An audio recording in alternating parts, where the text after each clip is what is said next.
All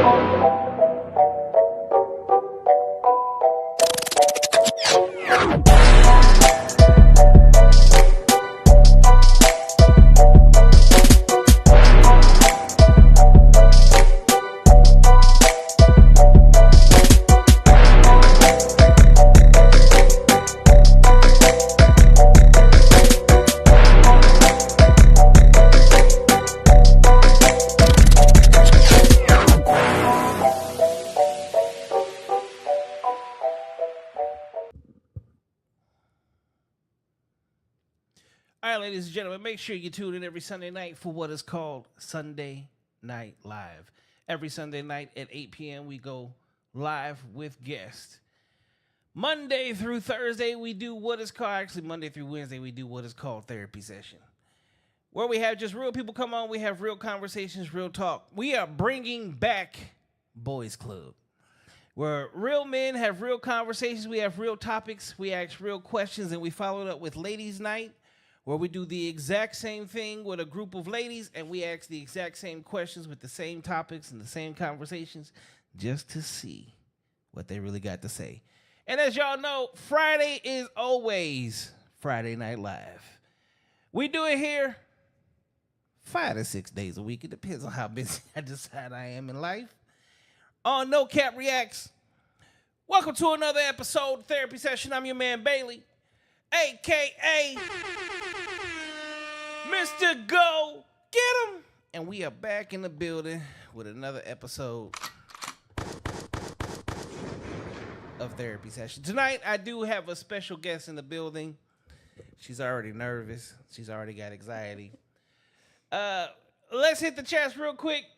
Sin is the first one in here that says, yes, let's go. And she sent some heart emojis. Thank you so much. So,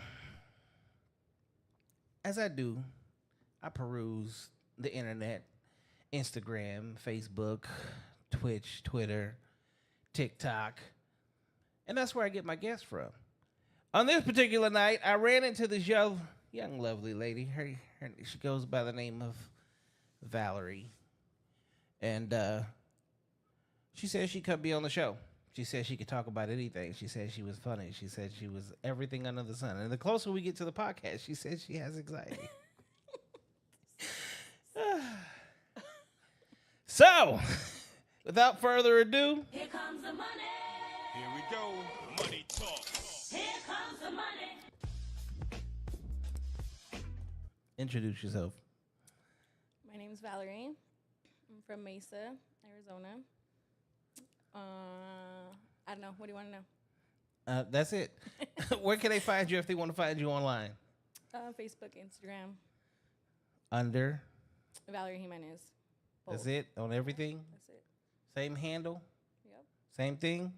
Yep. If you can't find me, then you shouldn't find me. I don't appreciate you calling me out like that.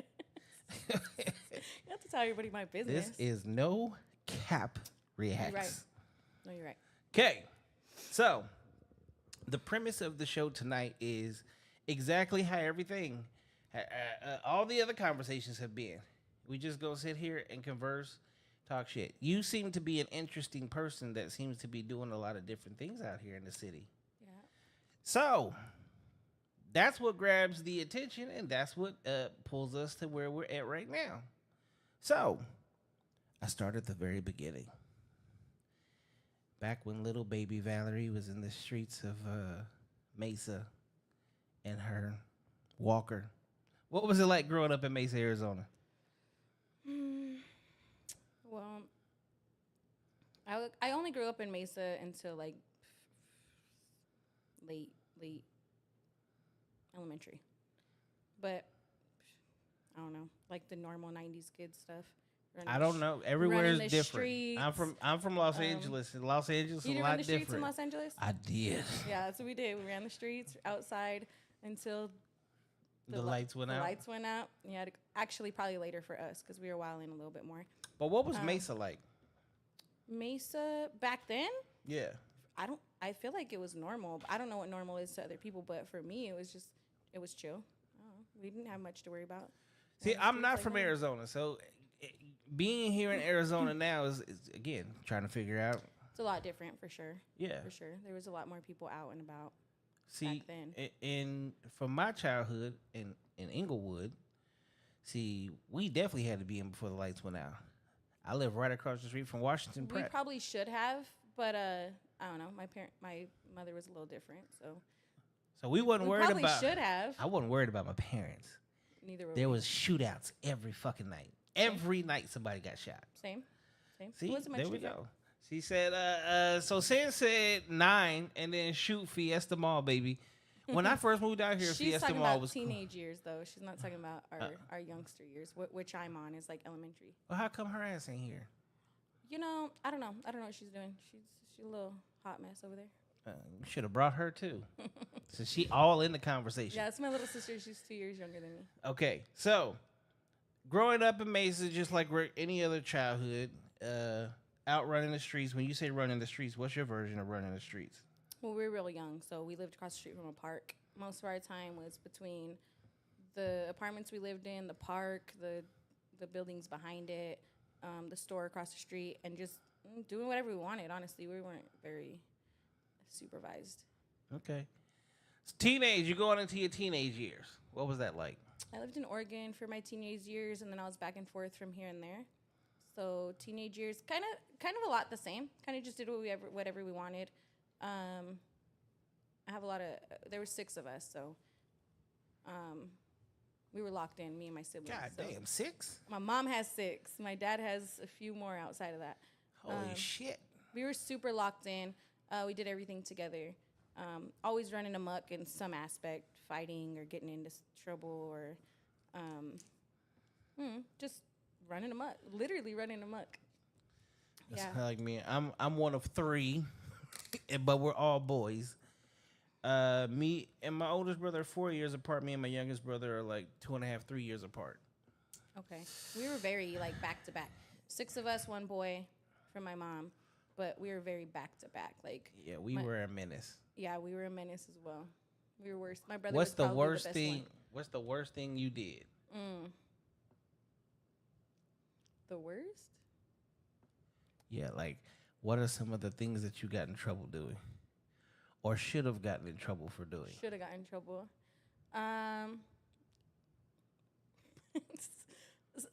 You know what? I'm not gonna do the worst, but I'll do like I'm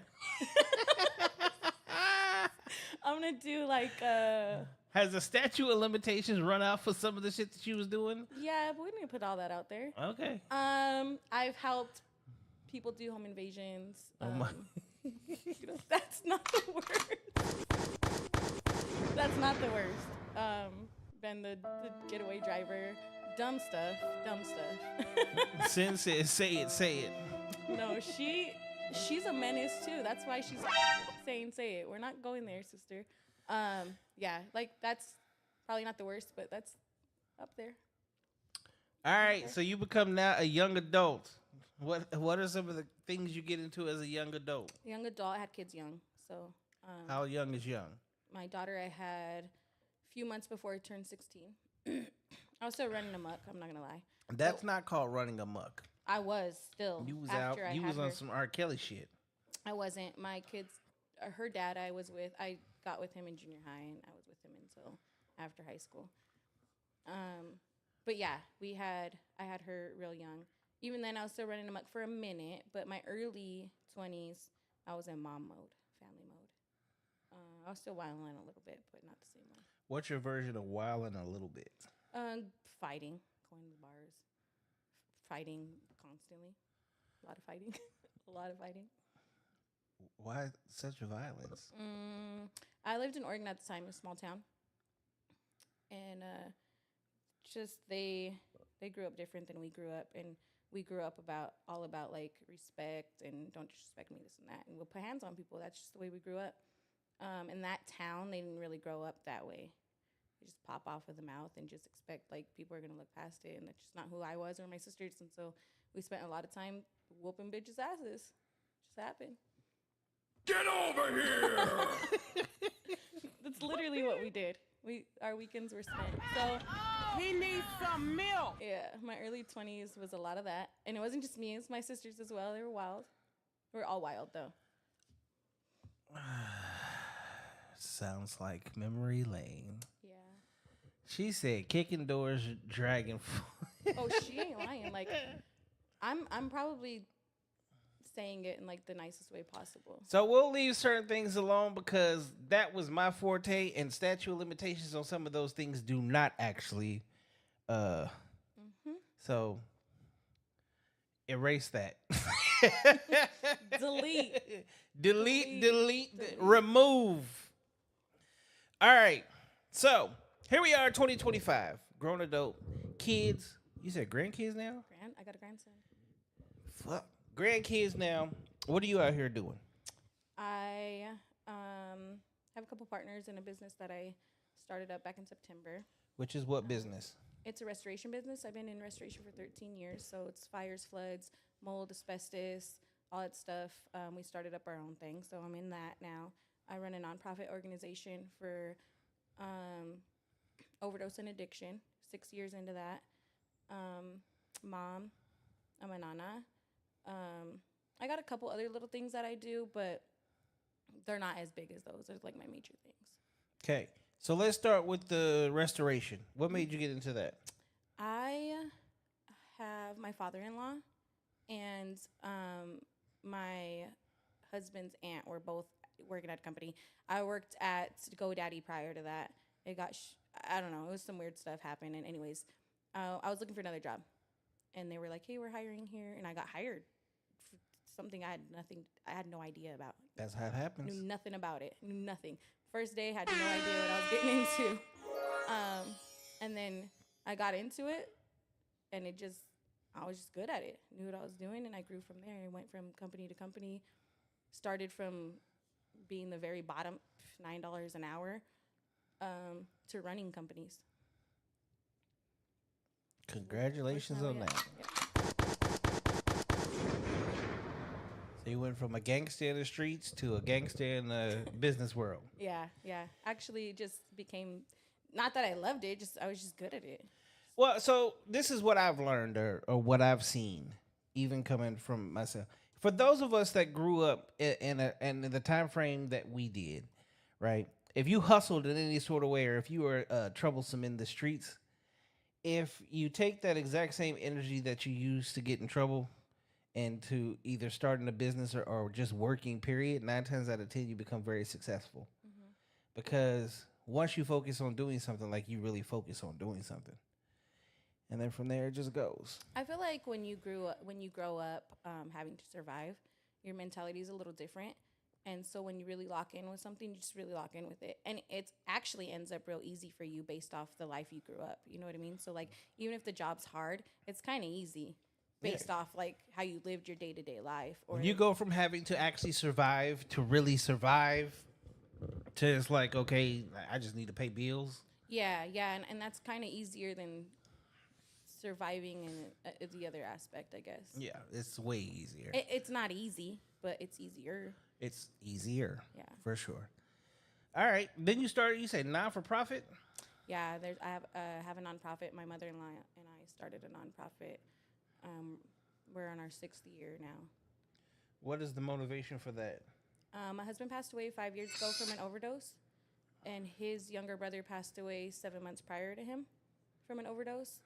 And so shortly after my husband passed away, her and I were just sitting in my living room, and we were just kind of staring at each other. Maybe like 30 days after my husband passed, after the funeral was done, services were done, and we were just talking, and we're just like, we got to do something.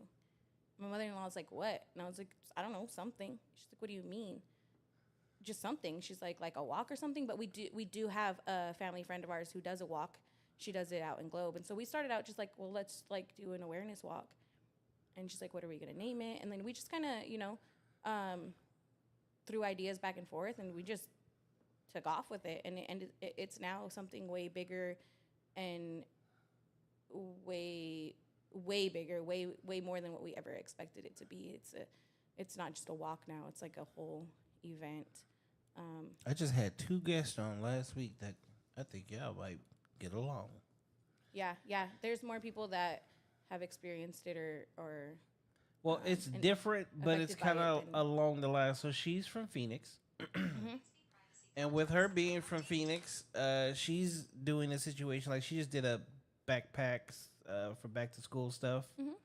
She's doing a lot of things for kids, but then her significant other, he does things where he gets basically they're removing felonies. They're having felonies removed off of people's backgrounds. Yeah, my father-in-law used to do that. So, yeah, you got two different people doing two different things, all non for profits. I mean, I don't see a reason why a third one can't come into play. It has to do with drugs and We do link with a lot Awareness. of other nonprofits. Our event that we do every year now has so many different sponsors and so many different just people that come out and set up tables and just have different things to offer. I think a lot of at first a lot of it was just focused on supporting other families and stuff that been through it. And since then, we now have people that come out for every type of thing, and they set up tables, and they're pretty huge. They're pretty big, honestly. We've never expected that. So last year, ABC News came out. We did a segment on Fox. We've grown a lot. It's very stressful too. On top of the fact that it was just unexpected for us to grow. running a business is probably one of the hardest things to do, but it's also the most rewarding thing to do. I can't imagine running a non-for-profit because that's a whole totally different ball game. I can't say that I've tackled that, but I've seen quite a few people that have done the non-for-profit aspect, and it's super kudos for doing that because obviously there's a reason behind what you do and why you're doing it. Yeah, the only benefit you get out of that is just there's like you get emotional, like an emotional benefit out of it. You feel good, but it's for me. I don't know. I can't speak for anybody else, but for me, the reason I'm just so deep into it is I get a lot of support out of it for my own self. And the only thing, what I'm still going through with all of it, which is what keeps me going with it because it's super stressful. It's not like it's something easy. We don't make money off of it, so it's easy to. I think it's easy to work real hard when you're getting money. You're getting paid, right? Yeah. It's a little different when you're not. So I think for me, what keeps me going is really just locking in with other people who are going through or have been through what I'm going through, and then that's what keeps me locked in with it because I know that the same support I need from them, they need from me. So over on Facebook, we got Rob Villasanya. I think I said that right. Yeah. Everyone support the J&M Walk. Amazing event out here. Much respect. Thank you, sir. He's part of a car club, and so they'll be out this year with their club and a couple other clubs, bringing their cars out and helping support us. That's another thing that I love about being back on the West Coast, the car clubs. Yeah, so our event's super involved with the different car clubs. We have different car clubs that are involved with us because they've been through what we've been through, but they're all out there. They all support. It's our community and just our culture is just very supportive of each other no matter what. That's amazing. Yeah. What else you got going on out here in these streets? Normal. I want to say normal life outside of that, but I don't know what's normal to other people. But yeah, just mom and Nana stuff. I don't know what normal is. don't know what normal Normal is is not a. That's a foreign word, I would say. Yeah. Oh, they on Twitch. They saying my friend out here doing things. Is that Z? Yes. It sounds like Z. That's my dog. Got everybody on every platform. I got people. She said I sent out the link tree. They on did. everything. I like that. That's I don't good. got a ton of people, but the people I got, they're very solid. They're very supportive. They're very locked in. All right. So you said any conversation, any topic, anything, you're good to go. Let's do it. All right. So I'm going to take this back to where we started off early this spring / early summer just to see what your participation would be like. Why?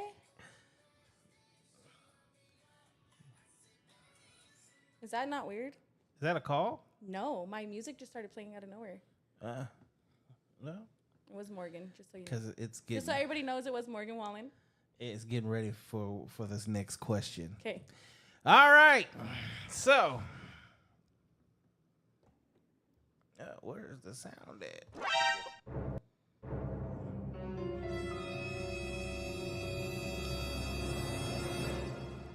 You have officially been invited to a Diddy party. At this Diddy party, you see 3 of your celebrity crushes. One of the celebrity crushes actually come over and had a conversation with you and said, I hope you come to the after party. Okay? Diddy's ain't the after party? This is Diddy's after party. Oh. The the freak after off. the okay. Yeah, the freak Okay, off. okay. Okay? Mm-hmm. First and foremost, do you accept the invite? No. Why not? I won't even be at a Diddy party to begin with. This First is of all- hypothetical. Okay, so if magically I ended up at a Diddy party, absolutely not. Why not? Why would I? Why wouldn't you? Why would I? Why wouldn't you? I'm a little weird. I'm a little different. Elaborate. I do not want to be in a situation where people are any type of weird PDA physical stuff. I'm just grossed out by it. Don't you dare try to PDA You or physical said Derek touch me. Jeter. Girl, you better say a Connor. You got a thing for Derek Jeter? No, she's wrong. It was A-Rod. And that's when I was like 19, to be fair. Wow. I'm very into sports, so it's good. If you're talking about celebrities, it's gonna be somebody in sports. But no, I don't want to be touched. Don't touch me. Don't put your hands on me. I don't hug people. I don't none of that. So what am I do at an after of Diddy's? Be disgusted? Absolutely it's not. the Diddy party. You never know. Yeah, no, thank you. Okay. I don't even care if it's a celebrity crush. Do you think he did it? Do I think Diddy did it? Yeah. I think Diddy did everything they said he did, but what I don't think is that everybody's a victim. I think a lot of the people were probably very willing and now they're embarrassed, but that's just not my business. That's just what I think. But yeah, I think he did it. So I think he well, He did a lot of it. He did a lot there's of a lot of stuff coming out right now, okay? Yeah. So now Cassie's being sued. Cassie was a victim, but not. Cassie was not a victim. She was when she got her ass beat. That's the only victim. That's the only victim. I agree. That's the only victimhood that I will see. agree. I will now, agree. what they're trying to charge him with, he was actually not a victim, and that's why I'm waiting to see what's about to happen. And the reason that I say that is, so Cassie was actually the ones that called up these guys and set up these different She did. things. If you actually pay attention to the freakouts had a bunch of male workers, not female workers. So Diddy wasn't out here actually diddying anything. He's a cuck. He liked to watch his woman get He did. manhandled. Yes. Bam. And she was willing. She There's was enough very proof. willing. There's enough proof. But honestly, I don't follow it that deep. It's not like that's. I'll follow it as it pops up, but I don't read about it. I'm not going to get too deep into it. I'm the same thing, but then don't follow it that deep. after a little bit, I because did it when, went on like, for the a while. court stuff was happening. And they Yeah. were like throwing details out. Then I really started like, okay. But I don't Now that follow it it's deep over, the sex workers are coming out and they're saying, "Oh no." So she sued him for $30 million and we didn't get none of this money, but she's the one that actually did all of this. Hell no. Since you involved me in something that I did not want to be involved in. I did not want to, because that's why there weren't that many witnesses, Yeah. because the prosecution knew that the male sex workers couldn't say anything against Diddy. It was actually going to be everything against Cassie. But honestly, if she went into court and she went into trial and she didn't realize that they were going to pull all the dirt they can pull on her, that's her problem, because everybody knows when you go to trial, they're going to pull every piece of dirt they can on you. And if we're unprepared, honestly. Here's that's on my her. thing. It's on her. I would never. I don't feel bad for definitely the would girl. not want to be her husband. Her husband now. Yeah. He's definitely. I feeling it. know he is hurting He in is. every single solitary way.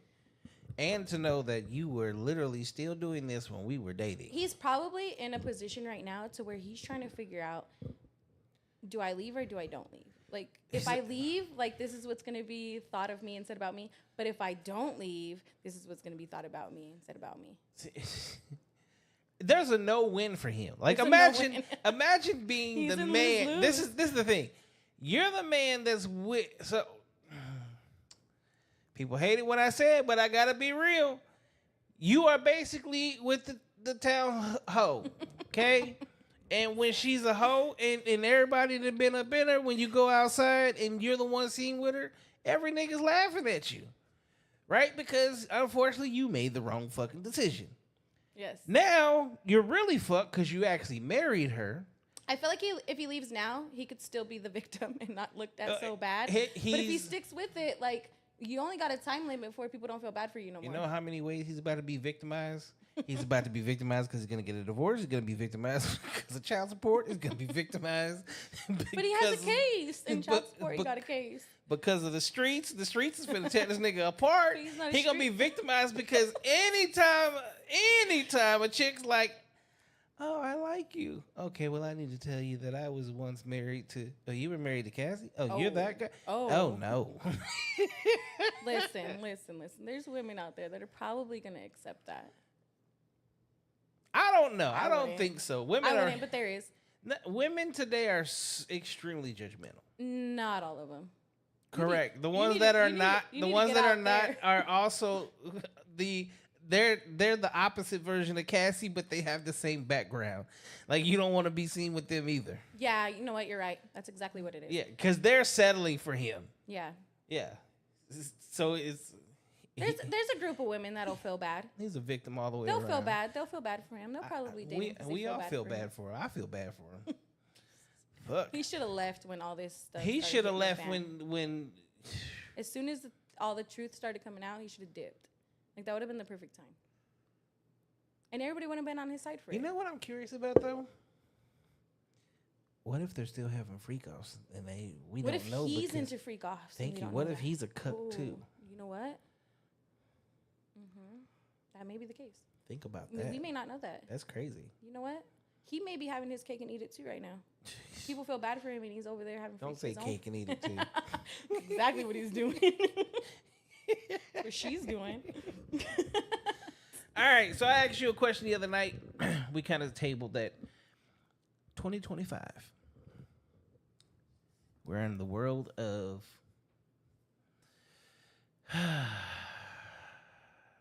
dating isn't what it used to be. Okay? What are your thoughts on dating today versus dating, let's say, back in the 90s? I think back in the 90s was more genuine. I also think like they weren't as stupid in the 90s, but also Wait, who wasn't as stupid? men and women. Was it stupidity or I think it was just, well, obviously now there's social media.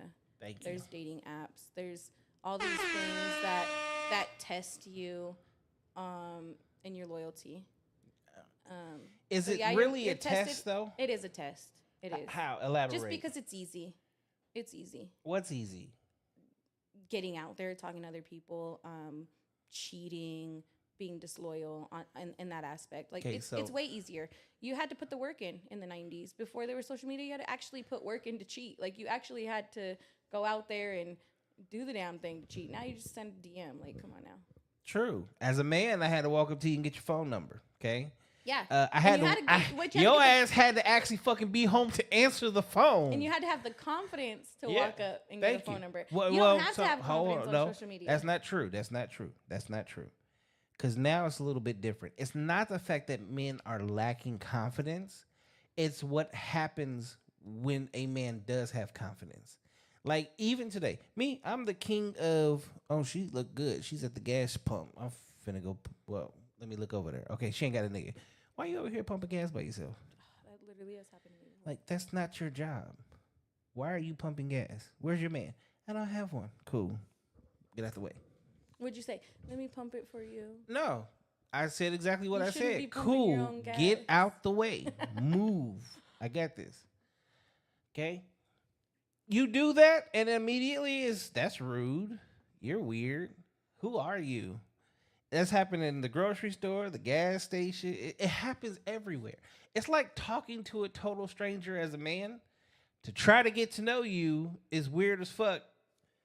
Which they're like, but you don't know me. That's what the fuck I'm trying to change. That's why I'm standing over here. If you don't approach them on social media, it's like you can't. And then again, with social media, the bad part about it is it's the filters and angles. Filters and angles. You don't know who you're talking to. You don't know if when they show up, they're gonna look like what their shit's supposed to show up as. And then, if they do, unfortunately, even us older folks, so a lot of people have actually like moved over to what these younger kids are doing. So they text more than they talk. So they no longer know how to communicate. They use the internet more than they use anything else. So they have no people skills. They're weird as fuck. Like it's crazy because of how many people are really out here, and they're just socially awkward. Yeah. And then when you want to date someone, well, between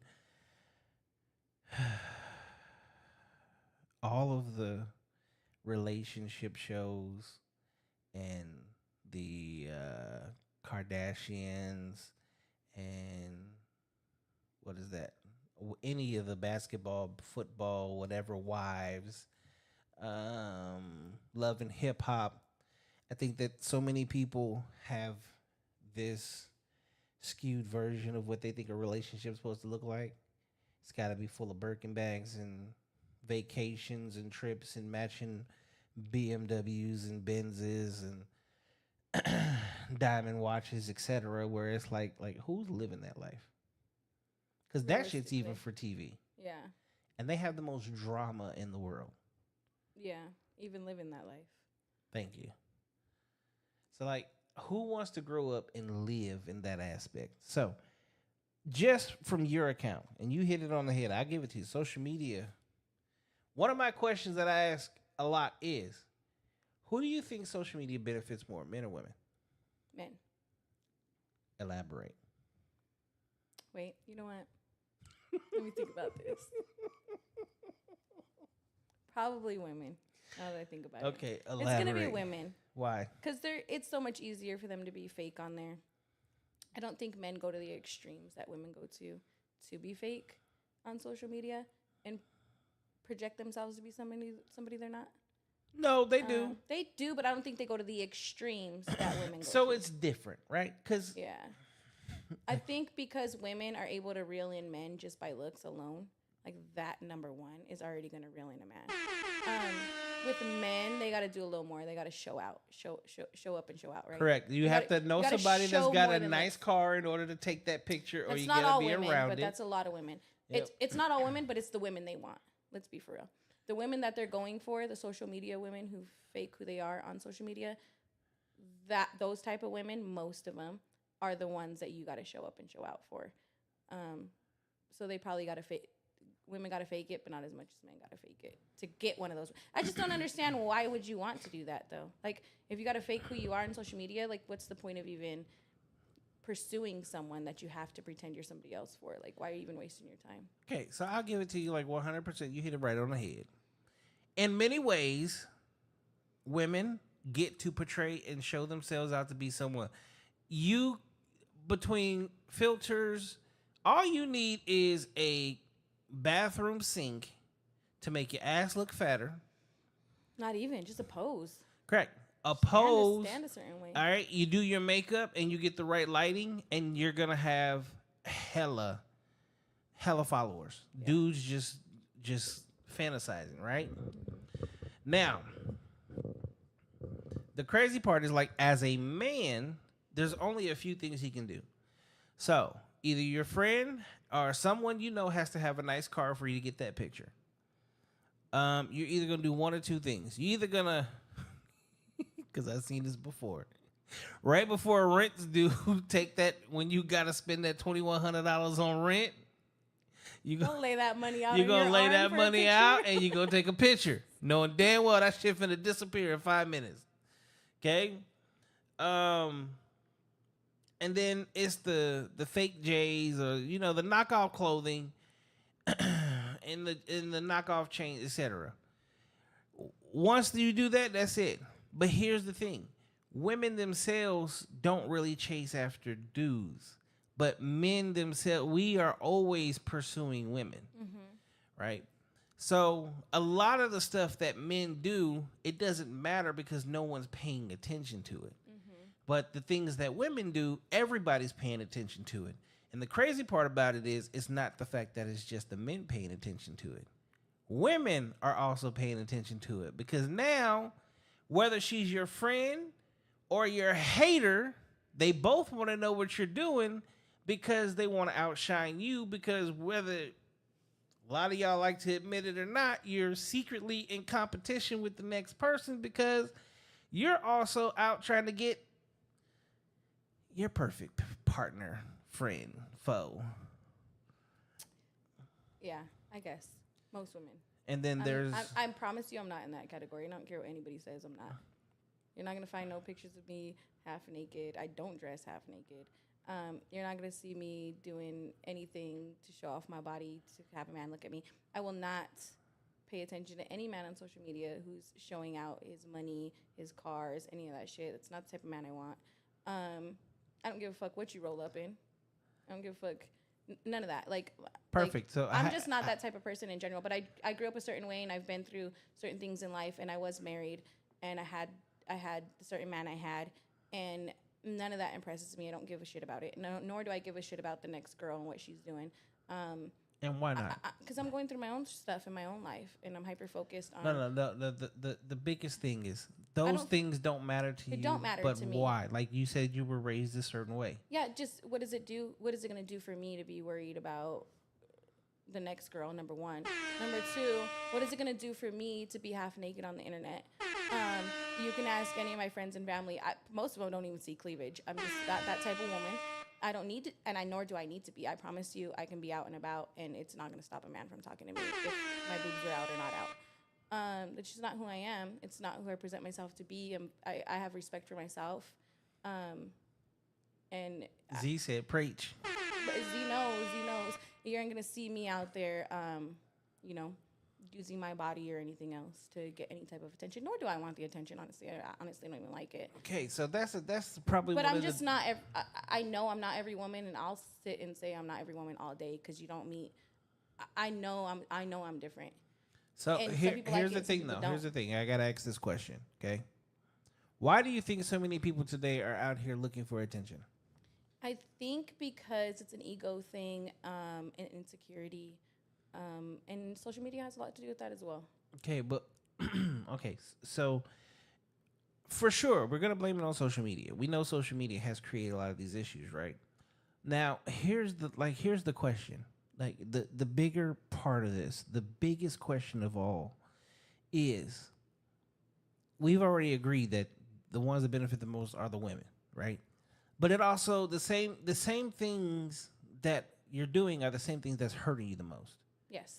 Because it's making you insecure. Yes. And you're becoming insecure because of the shit that you're seeing that is coming from other women. And because you're focused on that. Yeah, and you focus on trying to be the best version of all women because you're looking at all these different things. Like the explosion of the BBL. Like, I still don't understand that shit. And I'm doing it for me. No, you're doing it for attention. And you're getting the wrong attention because you're the same one that's out every single night at the club going, stop looking at me, don't touch me, keep your hands off of me. But you went to go pay for some shit that makes them want to do that. Yeah, exactly. Because you wasn't that before. Yeah.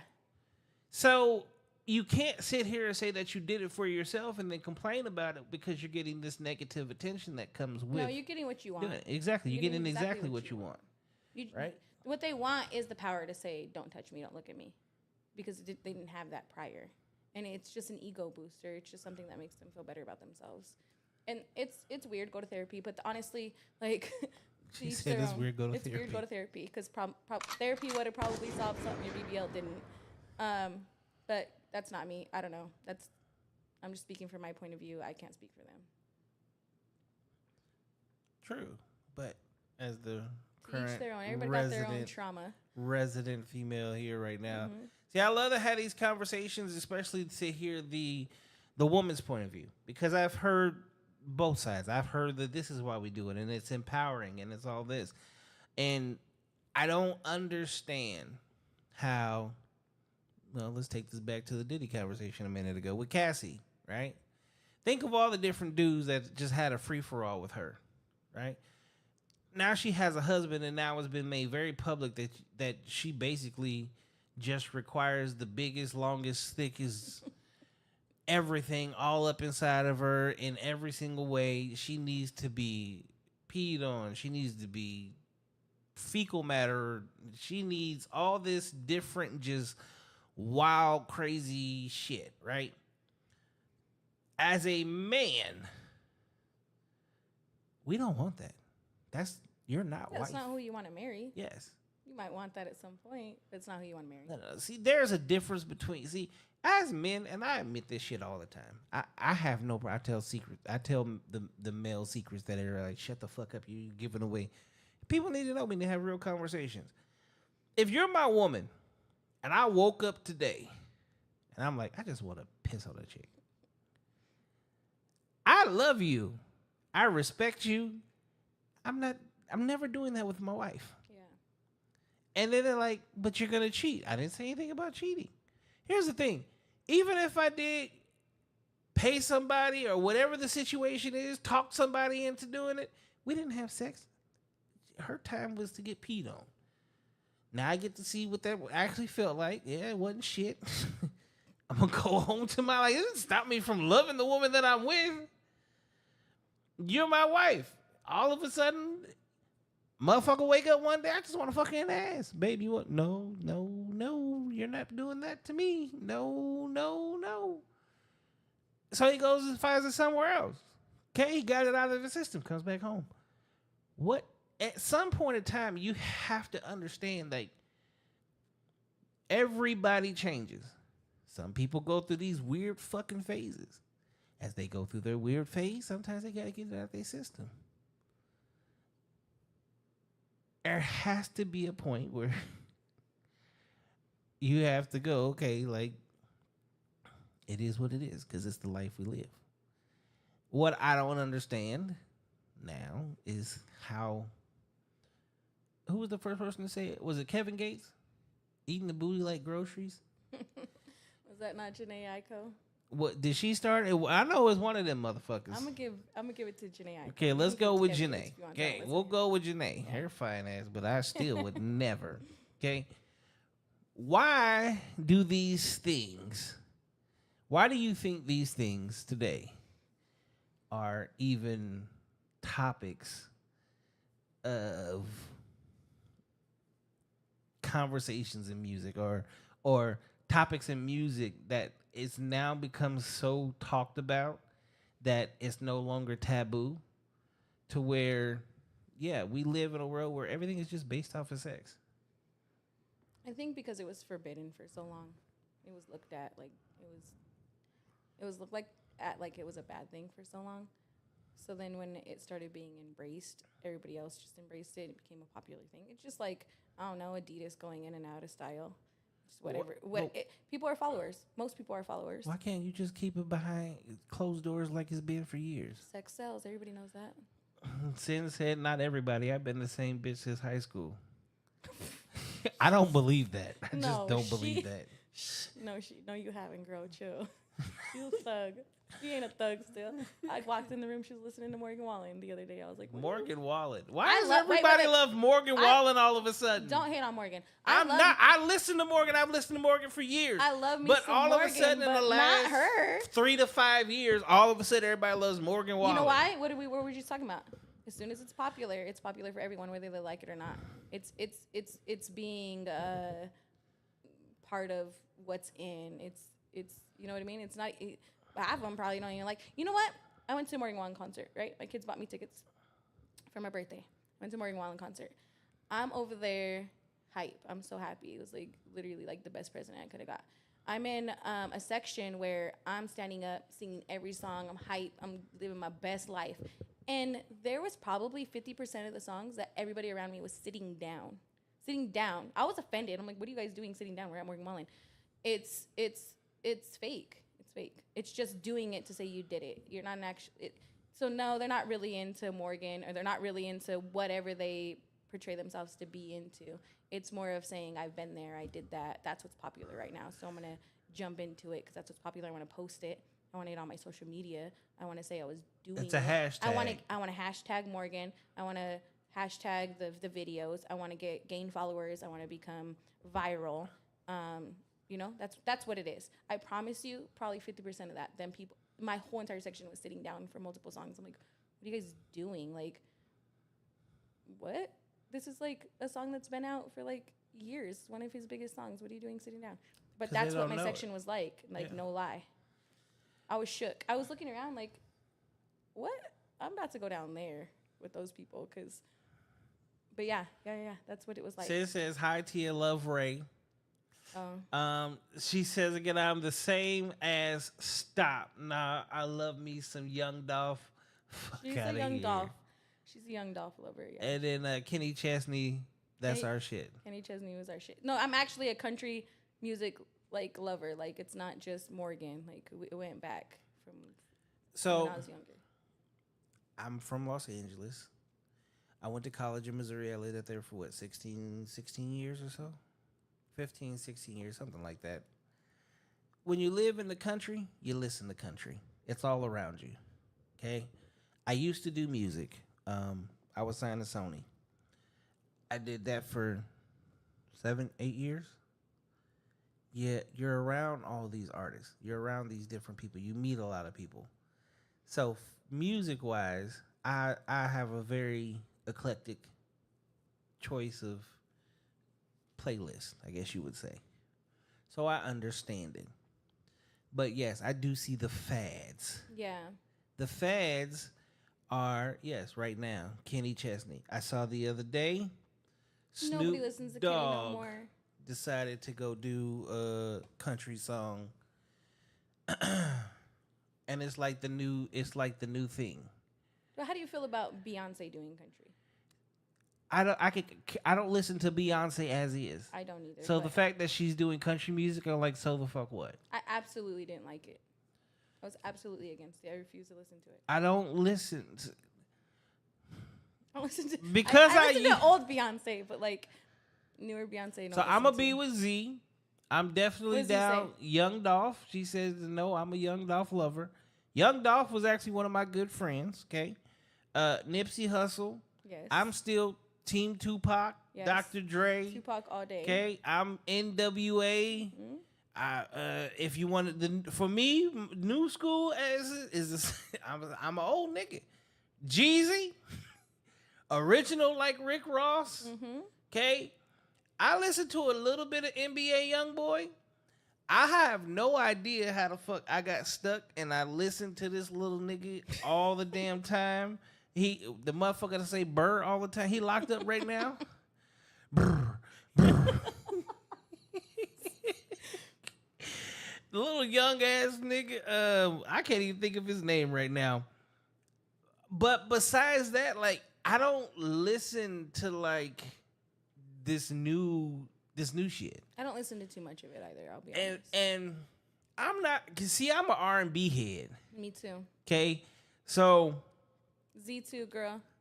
about a month and a half ago. So I'm back in the gym, getting my ass back in shape.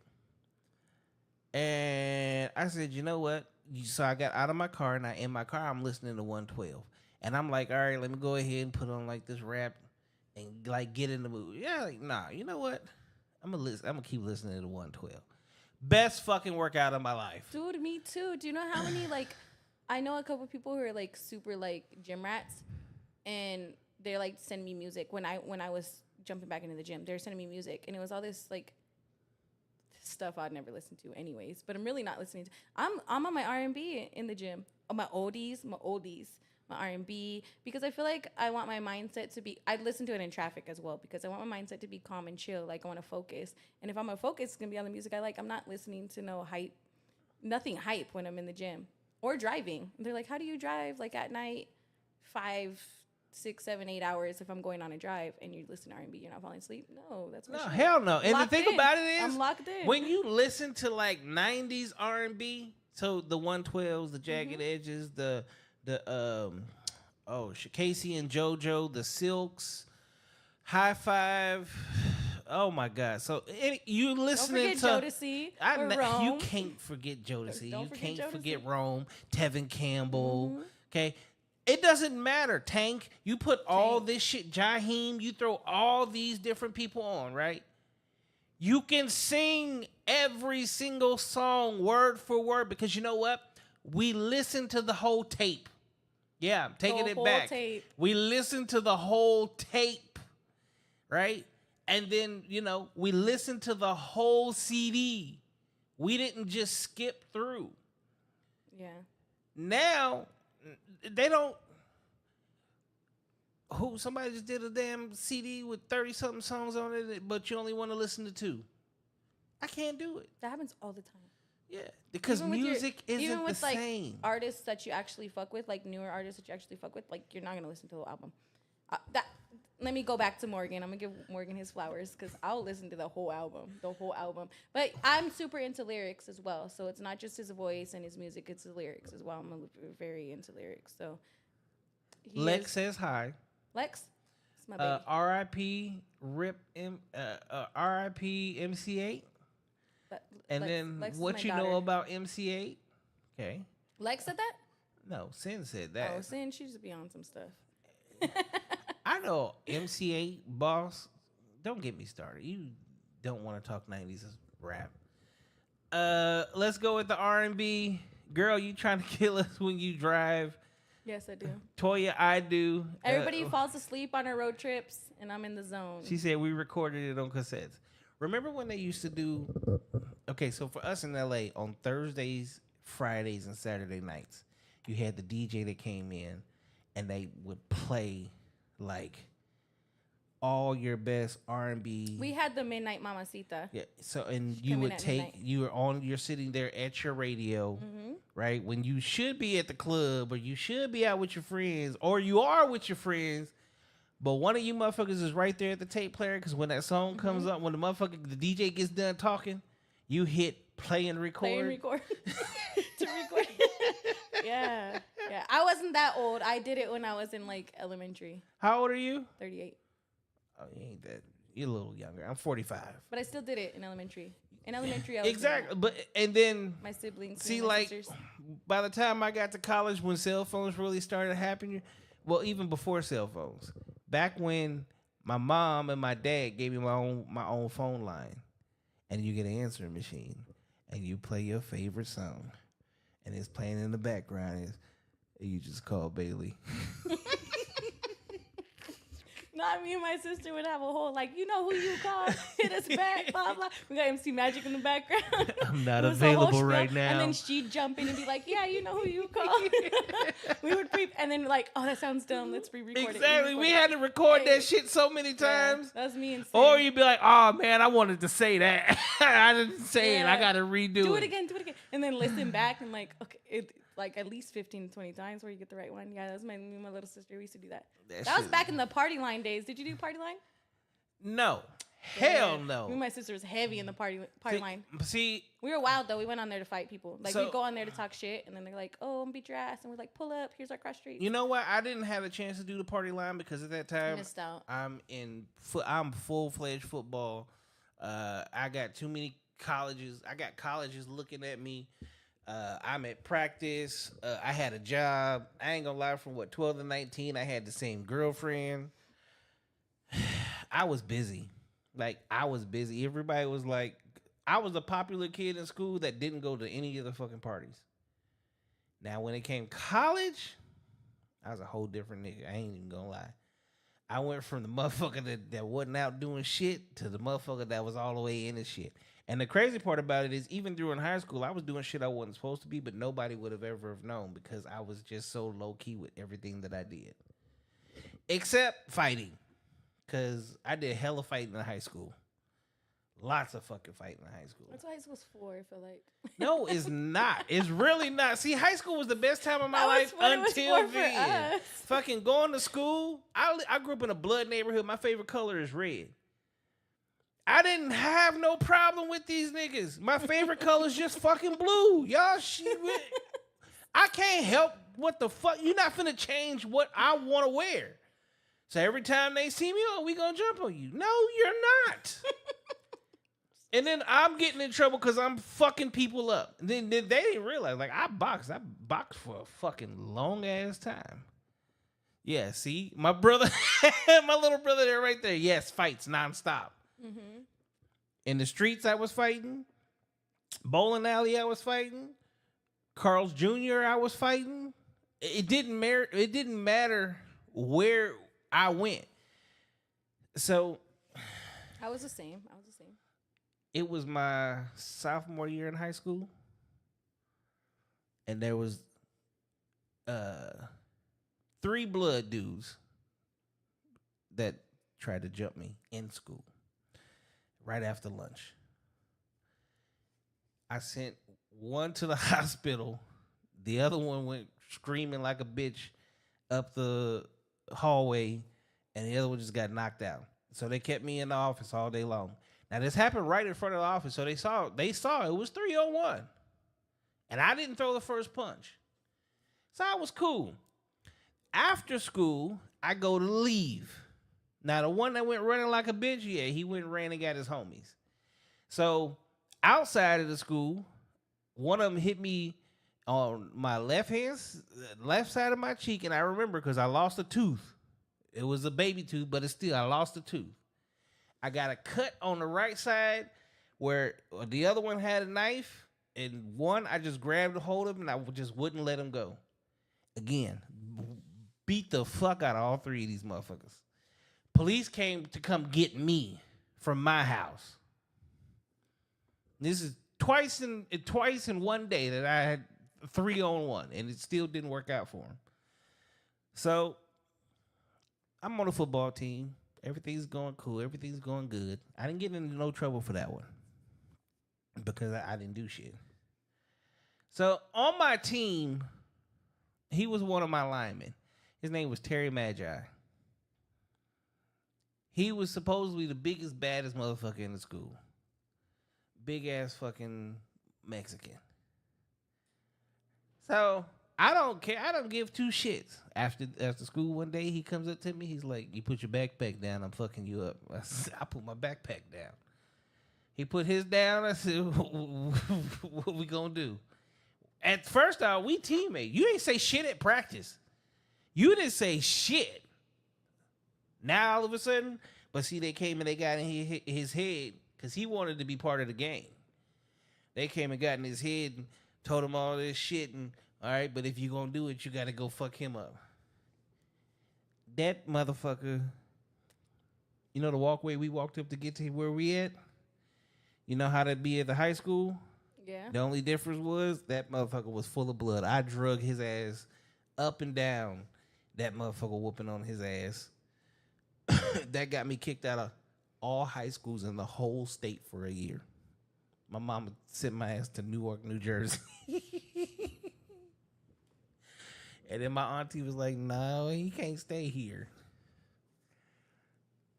My little brother said Terry Magi pooped his ass. Said, mine too.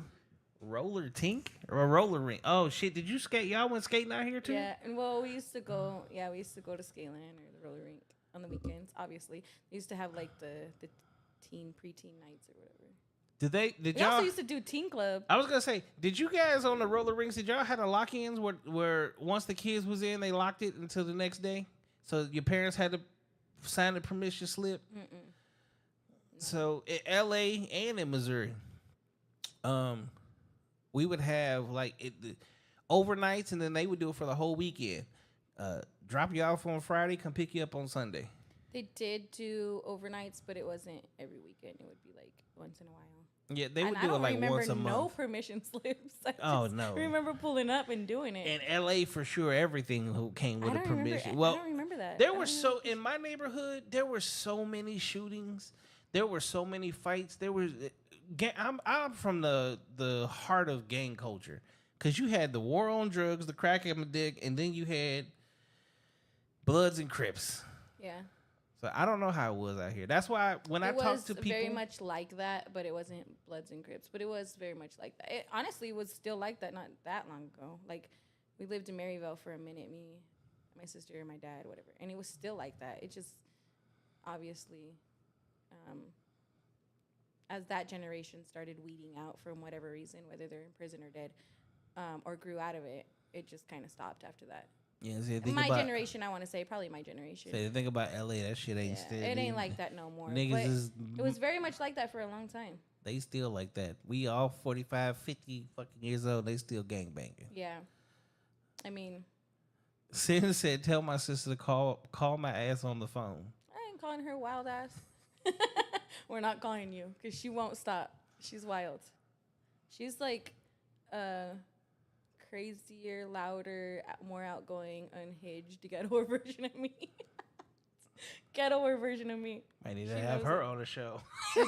You do. No, she needs her own little spot with you, and she didn't give you a run for your money.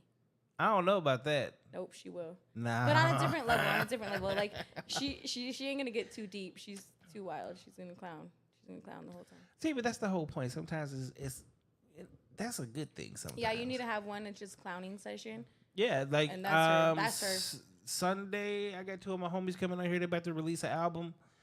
But yeah, usually when we get around each other, it's just a grill session. We just talk shit to each other the whole time. That's definitely her. Always fun. You don't want us together. That's too much. Why not? No, we're too I gotta much. do a girls' night anyway. So Do a girls' night. You can have us too, but figure out what other girl you're gonna put in it because we hurt feelings. Oh no, I usually have who like if I say if we gonna do a girls' night, then it's gotta be you, your sister, and bring another friend. Oh yeah, I better be one of ours because we hurt feelings. We hurt feelings. We Fucking hurt guys' feelings. The so. mean girls over We're here. not mean girls. We're just like. We're not mean girls. We're just like. What was that? What?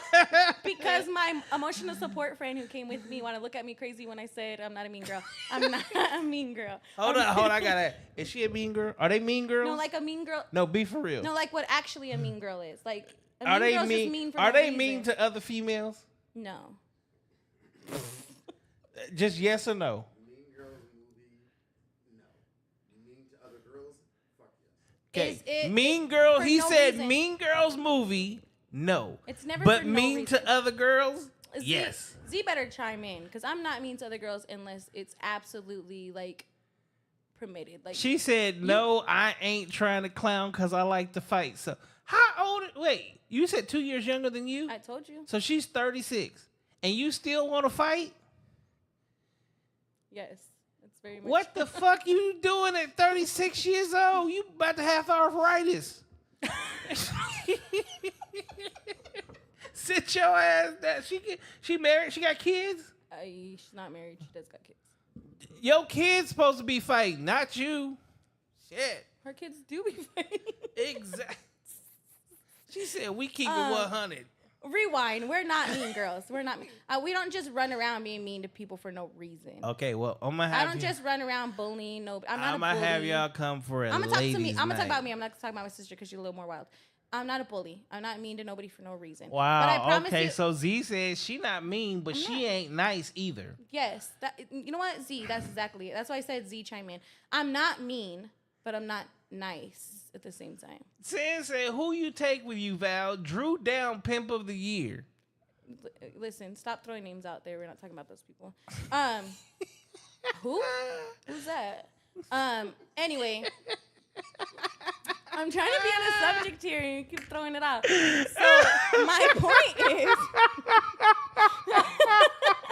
I don't know who that is. You a damn lie. Dude, once I don't fuck with you no more, I never know who you. I don't know who you are forever. That's it. You want it? When's your birthday? July, Cancer, all day. I don't know what it is. Cancer That gang. shit. I was just saying that just for shits and giggles. I don't believe in none of that bullshit. It's low key true. But anyways, yeah, I don't fuck What with you. sign am I? If I don't know. When's your birthday? Usually, y'all know this shit. I'm supposed to know when you were born.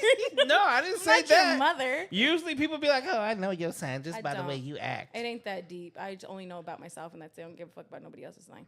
Oh, that's sound like a mean girl. It's not. I'm not. I'm really nice. I'm really inviting. Hey, a random girl can come up to me any day and be like, "Oh, hey, I like your hoops." That's usually what they say, or whatever, right? And I'm like, "Yeah, thank you, blah blah blah. We're cool," until we're not, and that's all up to you. See, That's all up to you. until we're not. And That that's- sounds so It's all up to threatening. you. It's not threatening. Just be who you are and be cool, and we're cool. But if you cross a line, which normally that line is a level of respect, you're done for. That's just what it is. Who is she calling a fool? Who is she? She got a whole conversation. You're too invested into what my sister's saying. I'm telling you, she I wild. read the chat. Yeah. She you're too invested. she said, "I just say Drew down, pimp of the year." We don't know who that is. We don't know who Drew is. Did you just call me a Gemini? Wow. I think she's saying you're bipolar. How am I bipolar? Just kidding. I don't fucking know. I don't really. Gemini men are the worst. Gemini men are the worst. That's my own perspective, though. I'm a Libra. We're gonna listen to Z here, and my sister better quit trying to make me seem like a mean girl. I'm really nice. What are some of the things you enjoy doing in Phoenix, Arizona? Me? Yeah. I don't go to Phoenix. Not Where do you often. see? Okay. Oh, you think everything's Phoenix? Ladies and gentlemen. So tonight, this young lady had to drive from Mesa. Mesa. And I said it was far. She said it was far. Yes, I did. Okay. This is something that I've been going through with people since I moved here from Arizona. See, when I first moved here, I lived in Gilbert. And I would drive all the way to see my best friend who lived in Surprise. That's far. We would barbecue, we would drink, we would do whatever, right? I moved to Ahwatukee. I've lived in Chandler. Now I'm here in Northeast Phoenix. I drive everywhere, all over the valley. There's nothing out here where I say it's far. Well, actually, I'm lying. Maricopa, Casa Grande, Buckeye, That makes zero sense. those are out there. You're right? contradicting yourself But I right will now. still drive there. Why? Because I jump my black ass in the car and drive back and forth to LA all the time. San Diego, all the time. But people here in the valley, oh, you're 20 minutes away. You're far. If y'all don't get y'all lazy asses in your motherfucking car and fucking drive, Listen. the shit that it takes y'all 30 minutes to drive Listen. is listen, what listen. it take us to go around the block in LA. When we're talking about our everyday day-to-day, if it's not in your 15-minute vicinity, yeah, it's far. Like, I'm not going to go to a Walmart that's 10 minutes to 15 minutes away. That's far. But because we're so used to everything on your day-to-day being in our vicinity. And if you're going to say Maricopa's far, you're tripping. That's 20 minutes. From Mesa. It's 40 minutes from here. So if you're willing to go from Gilbert to Surprise, and that's not far. Look, earlier But Maricopa is. I didn't say that I really cared because there's no such thing as far. So when I I was recently. No, you're right. You're right. Recently dating a chick in Tucson where I drove to Tucson every fucking week. Yeah, you're tripping. But Exactly. I did- See, but it ain't shit. But you I'm know not what? I turn mad on at some it. music, and before you know it, you're there. I'm not mad at it, and I do like driving, and I get where you're coming from because when I did live in Oregon, to get to the next town over was like an hour-ish drive, and it was nothing but like the forest in between. All trees, Why would she say it's too far for that? all trees? I don't know. Her car See, ain't got no AC. You're too locked in to what that girl's saying. Well, she yeah, went so- from your sister to that girl. Because you're not listening I am. when I'm explaining my. You're sister, talking you're not about listening. Oregon, your Yeah, drive. okay. So the next town over, city, whatever you want to call it, town, was like an hour and a half drive just to get there. But it's all woods and trees in between. Here, it's not so bad. It's all city. So when I'm saying it, what I say, I said, yeah, I'm being a little extra right now. Yeah, I knew I was being extra. it's hella extra. But I'm so used to, like, on your day-to-day, anything you need on a day-to-day, necessities, anywhere you need to go, your regular stuff, not work or anything outside, you know it's going to be less than 15 minutes to get there. Exactly. Every area you're in has everything you need. So when I'm saying far, I've never seen a city with as many Walmarts and that's what I'm Targets as this saying. motherfucker. So when I say far, I don't mean far like a far drive. I mean far in like inconvenient. Okay, so you know the crazy part? What you're sitting here talking about far, many times I go to the gym in Gilbert off of, what was that, Sassaman? From here? Yeah. Why? Because, see, after you get a good workout, you know what's better? You know the best thing to do after a good workout? Relaxing drive. I go to the one in East Mesa. I go to the one in Avondale. What gym you go to? EOS. Okay, you I crazy. go, why do I gotta be crazy? There's too many people at that gym. No, because I go from 10 to midnight. Oh yeah, see, you're on my hours. I Those are go my at hours. late night. You know why There's I go? still a lot of people at EOS at No, that there's time. not. Well, one by No, my there's house not. there is. No, there's not. I promise. I'll send a picture on my way home. The EOS on Alma School in the 60. Been to that one. When I It's used to live in extreme all the Chandler. time. No, it's not. I used to go to that one. You're That was lying. my regular. And the one right there, Gilbert and Baseline. Yeah, it's probably less people. No, that bitch is It's popping? booming.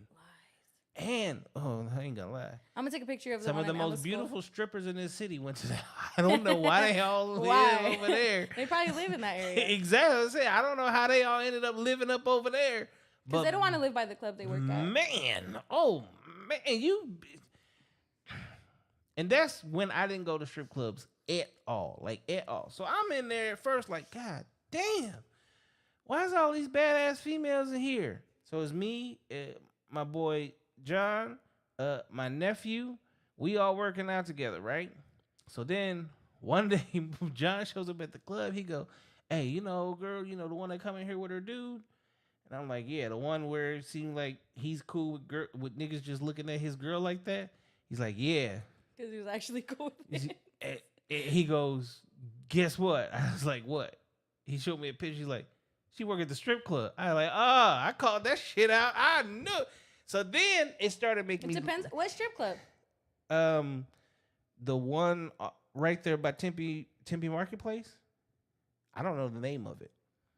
So don't say you go Dream. up McClintock, and it was right there on the left hand side.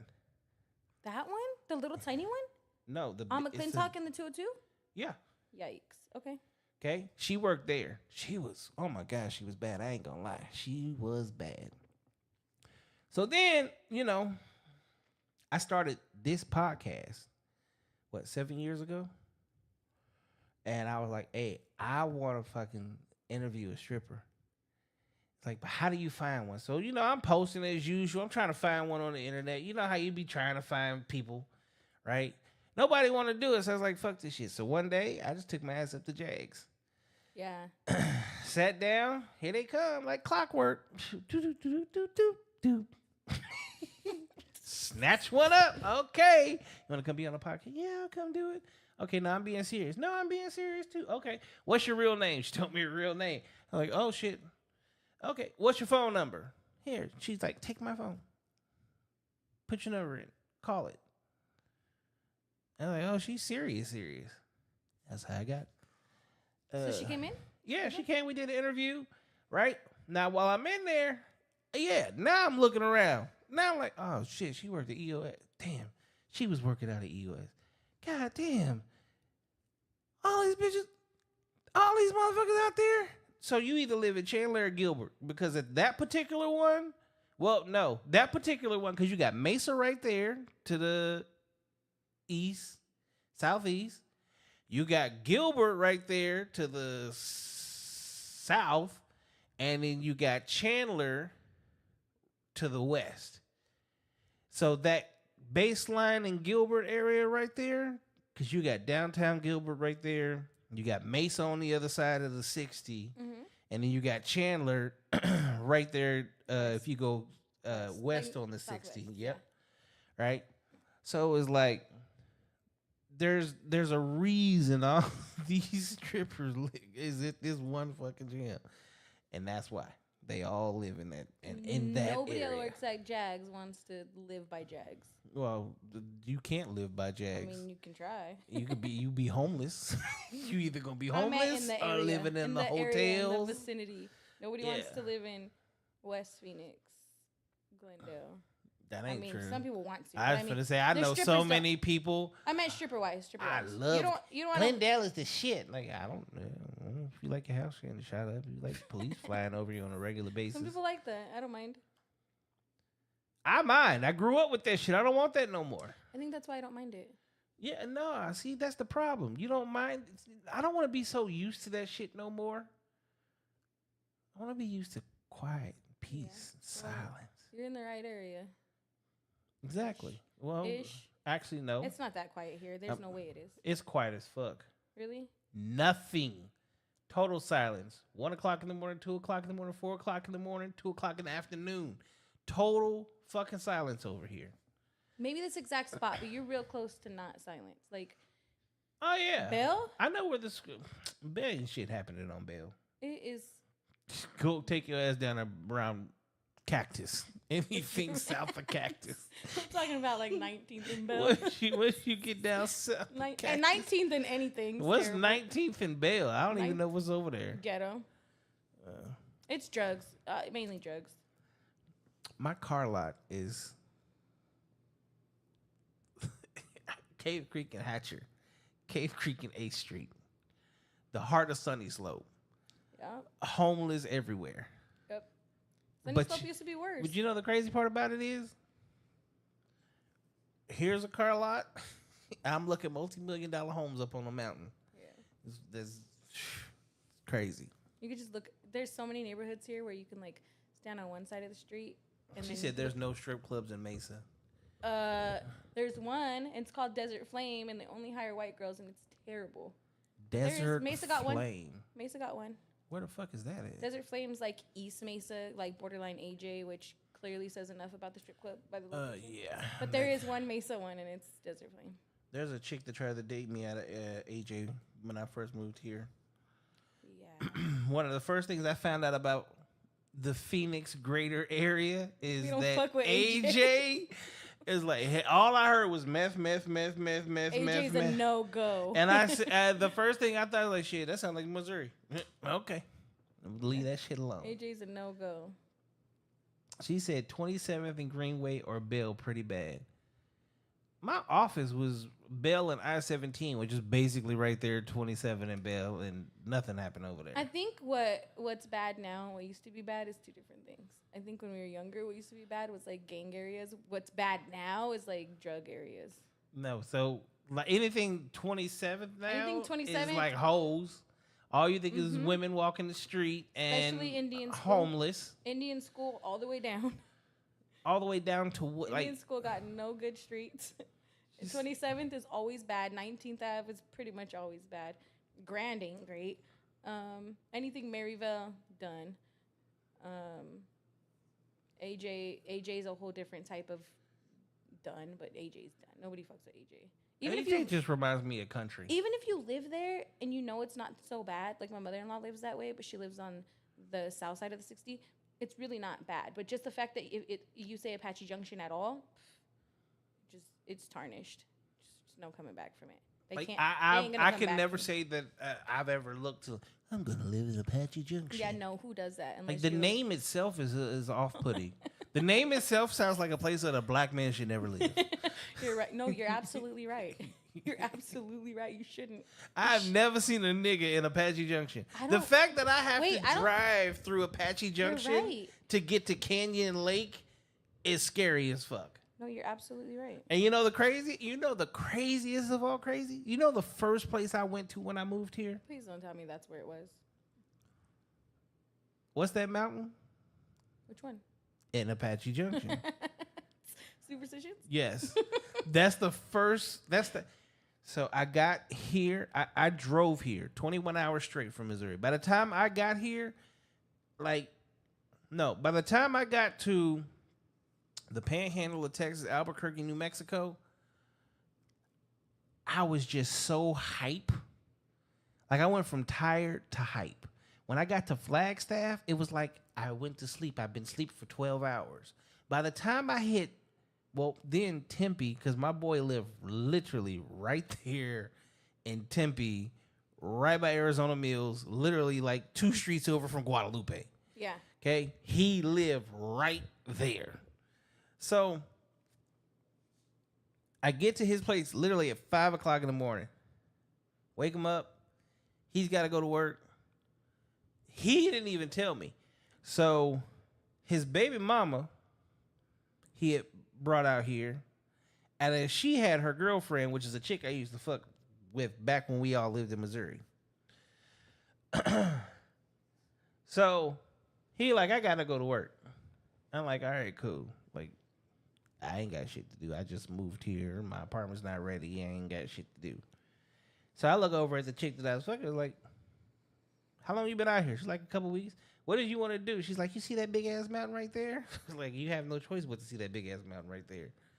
I want to hike it. I was like, how far away is it? She's like, it can't be that far. I ain't tired. I'm not going to sleep. Yeah, I ended up on Superstition Mountain. And then I hear this like after the fact. Everybody's like, Superstition Mountain's not one of those mountains you just want to go walk on and you want to go hiking. There's so many holes and things that you can fall off into. It's because it was a mining. I'm sitting here like, this motherfucker.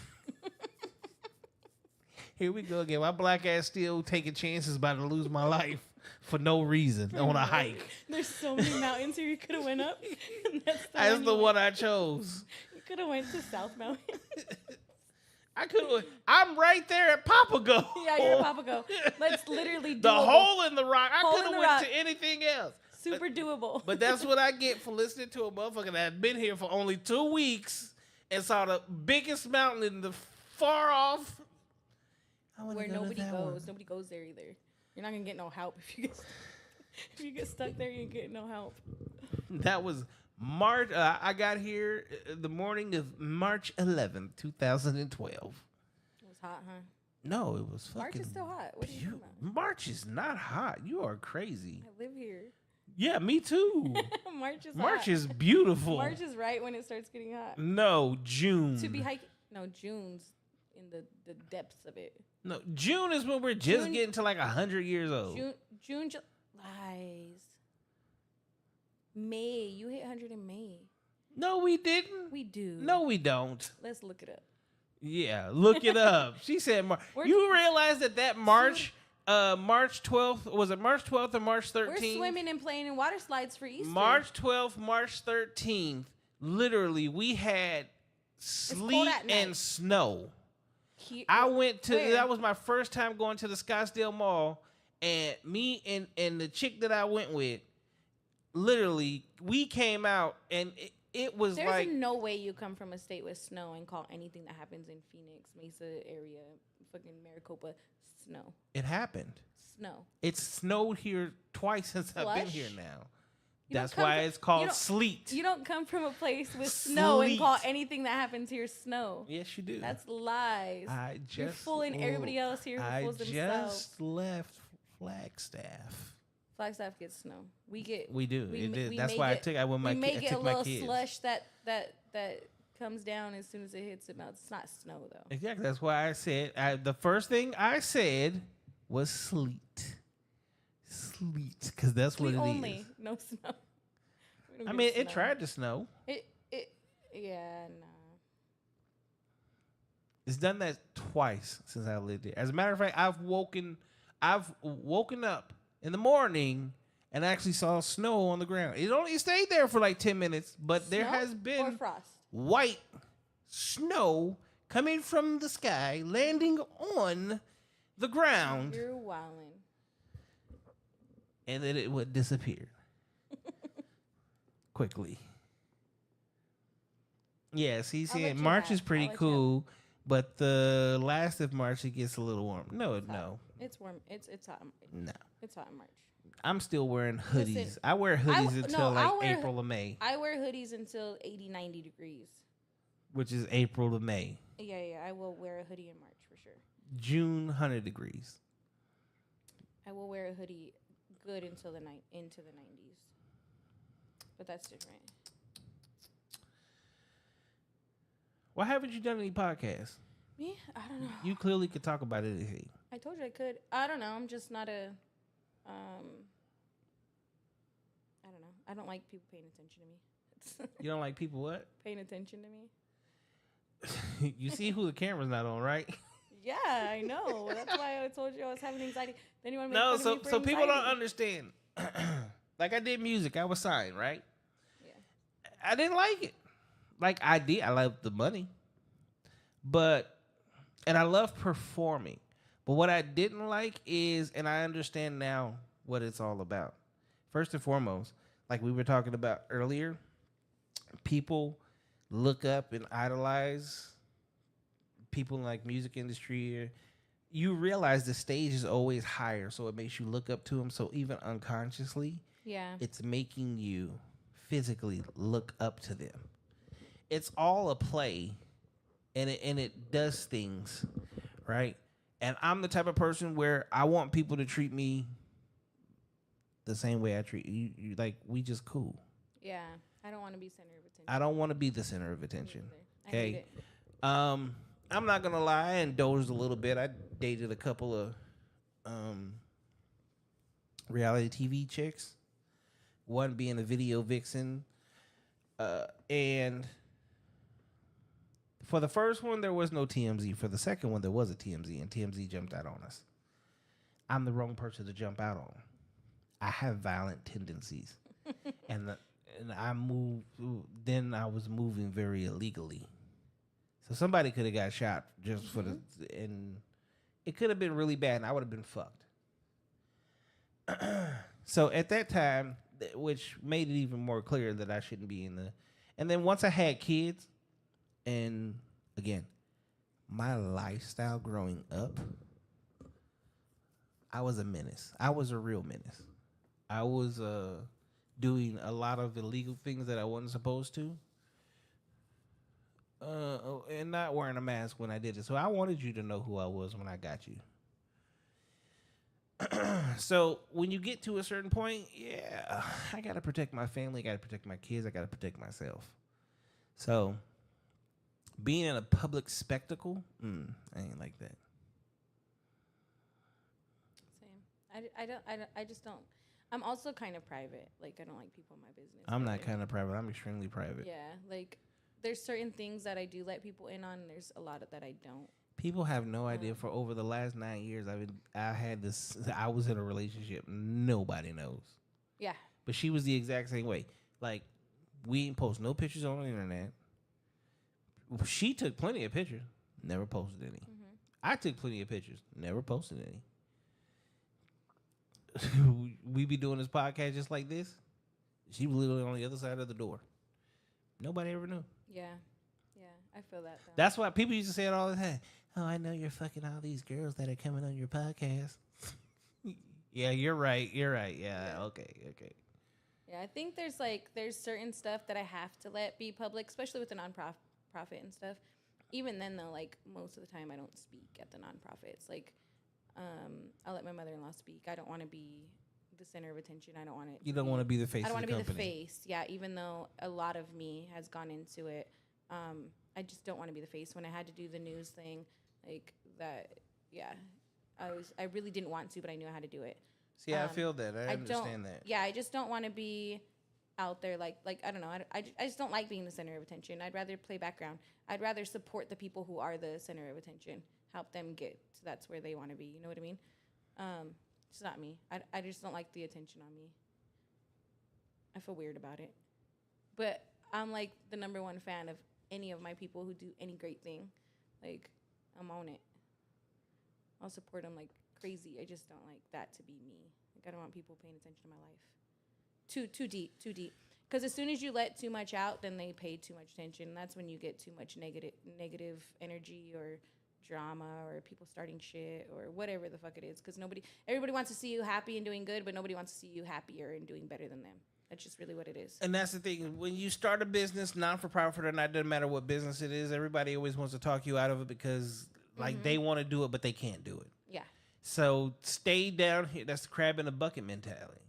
Whereas for me, and I say this all the time, which is why I do this podcast. Like, you have a non-for-profit. Let's say you just started. You wanted to create awareness. Who's really calling you and saying, hey, come talk about it.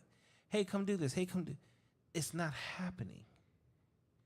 It's only going to be the people who are in your shoes to a certain extent. mostly strangers. I will say that I'm lucky enough to where my little circle, which includes my children, my nieces and nephews. When I say my children, it includes my nieces and nephews. So my children, they're the most supportive people in my entire life.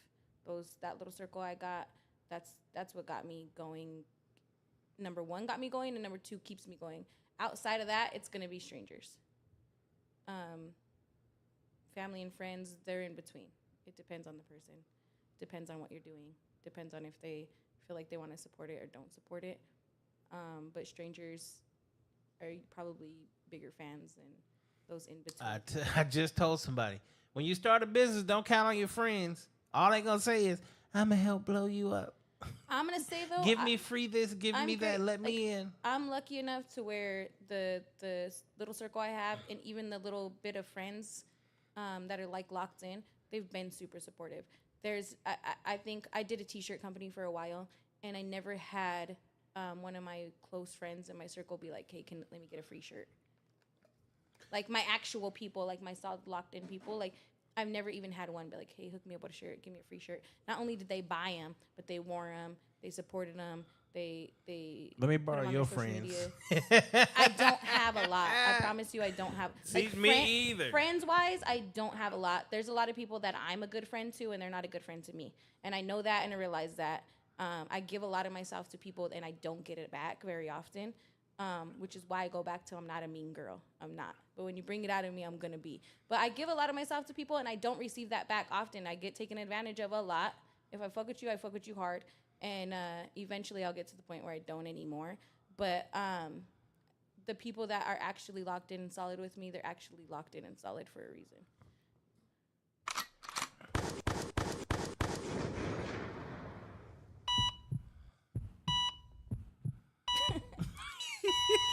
Am I dying? All right, if they want to find you, where can they find you at? Your best bet's Instagram, because Instagram, it's going to be Val Jimenez or Jimenez V13, but just Val Jimenez. What made you decide to come on the show? Honestly, you reached out, and I was with my emotional support friend here and with my homie DJ. We were chilling. When you reached out, we were chilling. We were going back and forth.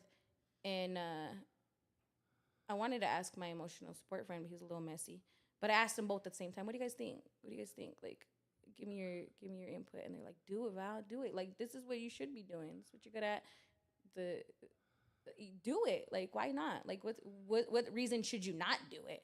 Like, do you have any reasons not to do it? Besides, like, you know, you don't want to be center of attention. Besides that, though, like, why not? Let people hear you, who you are. Like, my homie DJ, he's just like, yeah, do it. Get out there, talk, be you. Let people see who you are, kind of thing. So that's what made me say yeah. So that's what I love about situations like, which is why my questions are different. The questions are based off the conversation that we're having. And as people say things, that's where the next question really comes from, because it's an actual conversation. Yeah. Right? The slogan for the show is real people, real conversations, which evokes emotions.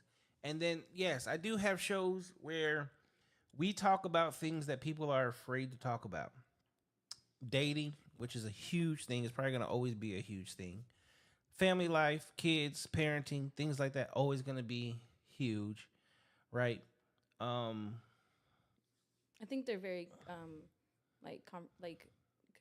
conflicted. All of those subjects, like you're gonna get like a different vibe from everybody you have, and that's why we need to have those conversations. So imagine you go into a new relationship with a guy, right?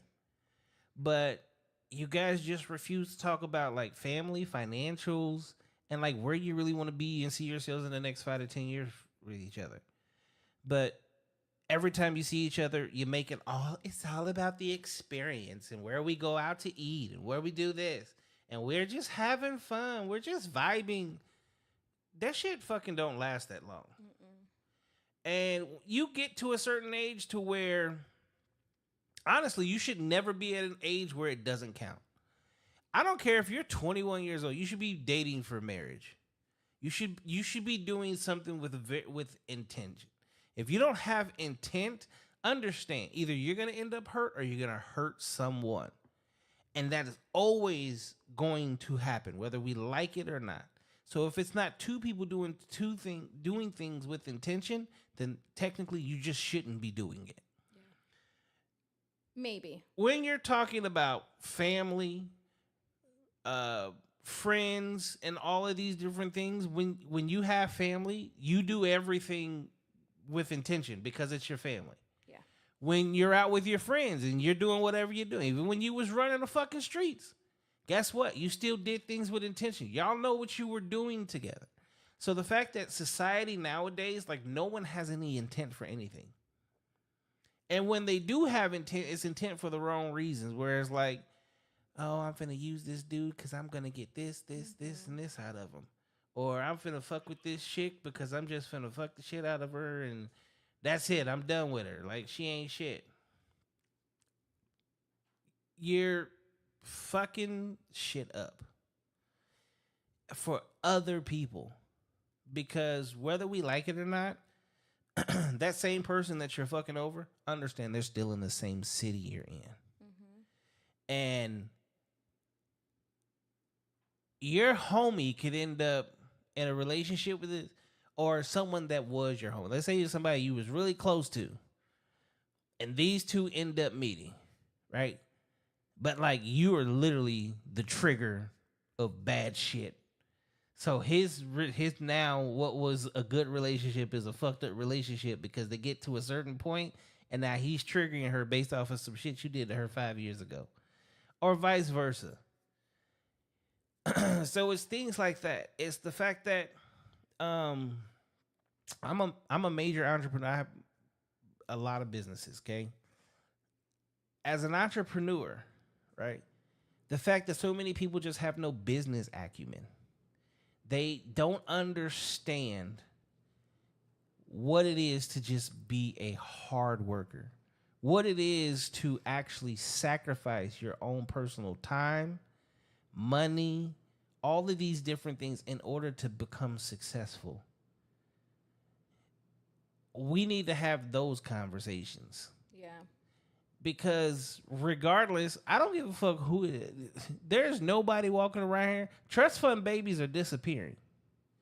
So you're not just walking around rich. You're going to have to work at some point in time and really apply yourself in order to become something. It's like, imagine working at a call center and forever being on the phone. There's people that are okay with that, though. But that's a problem. It is a problem. And half of it has to do with the way you were raised. Half of it has to do with what you expect out of yourself. But there's people who are okay with that. Well, see, and this is my thing. At some point in time, like, I'm the person that comes to you and is like, okay, you can do, you do realize you could do more. You could be better. You could elevate. Like, how come you're not at least a team lead? Mm-hmm. Have you ever thought, you've been here for 14 years, you've never been a team lead? Can you make that make sense? As the position I was in different companies that I've been in, you just come across those people. They just want to come to work, do their work, go home, and that's it.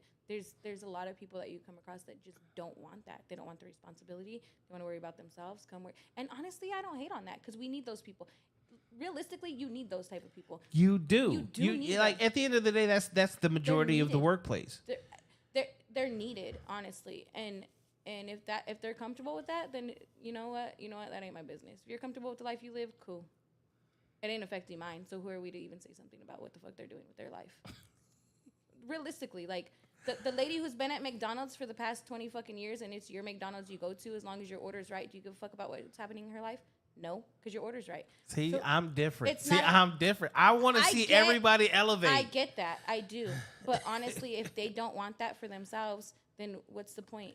So, I'm the type of person. They actually don't want that. They don't want that. I am the type of person that I'll give you some tools. Let's see if you build. If you don't build, then I'll just leave you alone. But if you spend your whole life doing that for other people, like, you're just giving out more. Like, I spent my whole life doing that for other people, and I'm now in a point in my own life that I don't even know what I want for myself anymore. Like, I know what I want, but I don't know what I want for my actual self because I'm a mom, I'm an aunt. I've always been like a manager or some boss type of position that my whole life has gone to like motivating or making other people like realize what they are, what they can do for themselves, blah, blah. Now I'm in a position my kids are grown.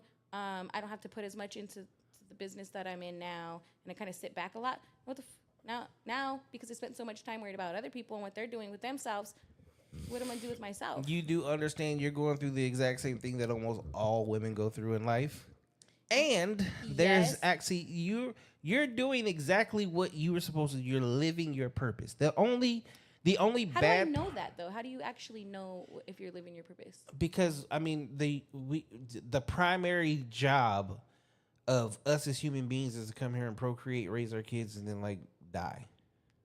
Do you really think that's what it is? What if you don't have kids? What if your body wasn't allowed you? Your body just didn't allow you. But to have that's kids. So then far and what's few. your purpose? That's far and few between. That's far and few between. That's just. But everybody's different. our actual purpose is to do exactly what we do. We're born dying. Our job is to procreate. Like if these lights went out right now, like life still goes on. We still does. make babies. We still farm. We do all the shit, and that's the thing. And that's what proves exactly what our purpose is, because before we got to this technological world that we lived in, that's exactly what we did, and we were perfectly fine doing so. Our purpose, the biggest thing that we are here to do is to basically replenish and replace ourselves with a better version of ourselves. So when that's all said and done, I happen to do it real young. When that's all said and done, what do you do? What do you do next? Well, okay, so again, if you didn't spend any time, this is you living your purpose, right? if you didn't spend any time and- figuring out yourself or doing anything for yourself because you spent your whole time. See, that's the thing that society sells, like, oh, you need to figure out yourself. Nigga, you know yourself better than anybody. You know who you are. Do your kids love you? Of course. Do your grandkids love you? Of course. Okay, you lost the other half of who you were, right? Who loved you to death and you loved him to death, right? Okay, this is one of the biggest things that I have with conversations like the nuclear family, etc.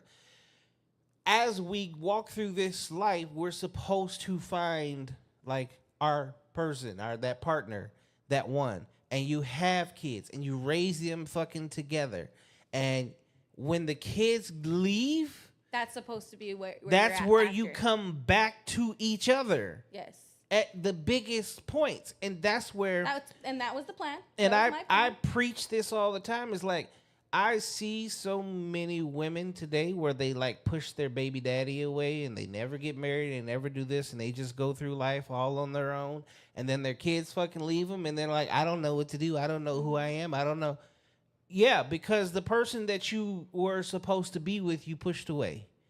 And I say this all the fucking time. There's a reason, there's a hierarchy. They're like, oh, that's just like the Bible. It's not just biblical shit.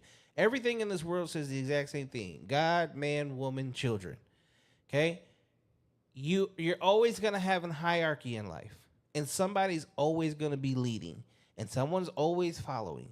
And regardless of everything, in order for anything to ever win, it always takes a partnership. Mm-hmm. And the moment you choose and act like you can do everything by yourself and you don't need a partner, those are the most loneliest people in the fucking world. And then they go trying to find themselves, and they find out something real quick.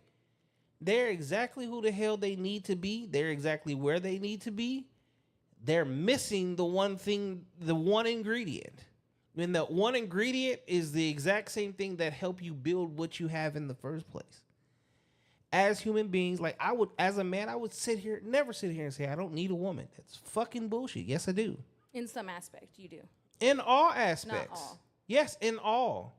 There is nothing in this life. See, as a man, in having a woman, it makes me work harder. It pushes me to be the best version of who I am, because you guys don't allow us to just sit on our laurels and just fucking fail. Because we have to take care of you, and we have to take care of our kids, and we have to take care of just shit. Where if I'm just sitting here, like, this is the thing. If I'm really just sitting here by my fucking self, well, I don't need a bed. I can sleep on a cardboard box of air mattress. I don't need TVs because as I'm gonna be working the majority of the time anyway. Like a lot of the shit that we do, we literally do it for you, for our kids. If there's no you and kids, nothing else matters. And that's the exact same thing. Go ahead and give a woman an entire life with no kids, no men. What the fuck do you do? I know a few of those. They don't do anything. Exactly. You wouldn't do shit. But I still feel like You would feel... you can still be a woman who does everything for themselves and don't need nothing from a man, but you still need a man. But you can also build your whole world off yourself. But yes, you still need that in some aspects. But You don't know need it in what? every I'm never aspect. going to say a woman that doesn't need a man doesn't need a woman. You do, but not in every aspect is my thing. Okay, and again, I'm going to take this all the way back to fucking remove electricity right now. Okay? You going to build a house? You think I couldn't build a house? I didn't say. I didn't I know. could definitely the build a house. question is, are Am I you going to? If it was Or required, would you yes. prefer a big burly nigga to come What do I, the what I shit? prefer, or what I'm gonna do. Yeah, I wh- don't prefer to do it, but I Right. will do it. So you also got to go out and kill dinner tonight too. Mhm. I will do it. Do I prefer? No. Will I do it? Yes. Okay. And then when Barbarian Joe comes around, you got to protect yourself from him too. It's same answer. Correct. If I have to do it, I'm gonna do it. Do I prefer? Correct. No, I'd prefer a man Now- to do it. now, but if I have to, absolutely. Now, out of all of that, how many of those things do you think you could successfully actually do? I think I can I can successfully actually do them all. When Burly Joe comes around, You you're didn't- you already didn't- tired you from didn't- building and hunting. You didn't say whether weapons were a part of it or not. Well, at this point in time, once you start to get rid of fucking technology, you only even going to have so many bullets. And I don't even know what your argument is because I never said men weren't needed. I said No. It's not. So it's I not said an in argument, certain aspects right? they are. Okay, but They now are, right? we're going to reverse it now. Reverse it, like as a man, right? As a man, he has to build. He also has to fucking go out and hunt, and then he has to also go the same thing about Big Burly Joe. Mm-hmm. Okay, at some point in time, you get wore down, you get tired, right? Yeah. Now, if I can count on you, if I can build a house, and you can grow some food or go pick some berries and some apples and some shit, right? And by the time the house is done, we both get to eat, and then Burly Joe shows up. Are we better as a unit, or were we better off by ourselves? Obviously, as Yeah. a unit, like obviously, you're stating the Yeah, obvious. But that- what I'm saying is, you can still do it on your own. A female can still do it on her own. We can- obviously together is always better. Being we- a team is always better. I think in this world we live in, and because life has become so easy for us, we have this thought process that we can do everything on our own. We obviously can't. Yeah, but in real life, in like actual reality, even for the biggest and the strongest, you can't do everything by yourself. No. And that's what society has sold us on so much, is that like it's consistently, but it's because our life is so easy no more that we don't have to go through things. Yeah. We like your food is at a grocery store. Your lights is on the other side of a switch. Yeah. Everything's super Right. easy. And if you wanted a man, well, because they have so much access to you, like that's just it. Because if the lights do actually go out and we get back to caveman days, well, guess what? Men actually become stronger and bigger and you have to admit, wilder. they're real weak out there right now. Yeah, They're thank you. slim They're pickings. weak They're as weak as fuck. fuck. And I Very say much. this all the time. There's a movie that came out last year called oh shit, it was on Netflix. Yeah, there's a movie came out, and there's a point where he literally says, without my phone, I'm nothing. I have no GPS. I can't call nobody. I can't do anything. Right? People don't know how to live outside of bottled water and drinks and fast food, etc. Right? The majority of the people that live around us right now would pass away so quickly. And then you're literally gonna have the men of all men, the manly man, the burly man, the mountain man. That's all that's going to be left. So, and then it becomes survival of the fittest.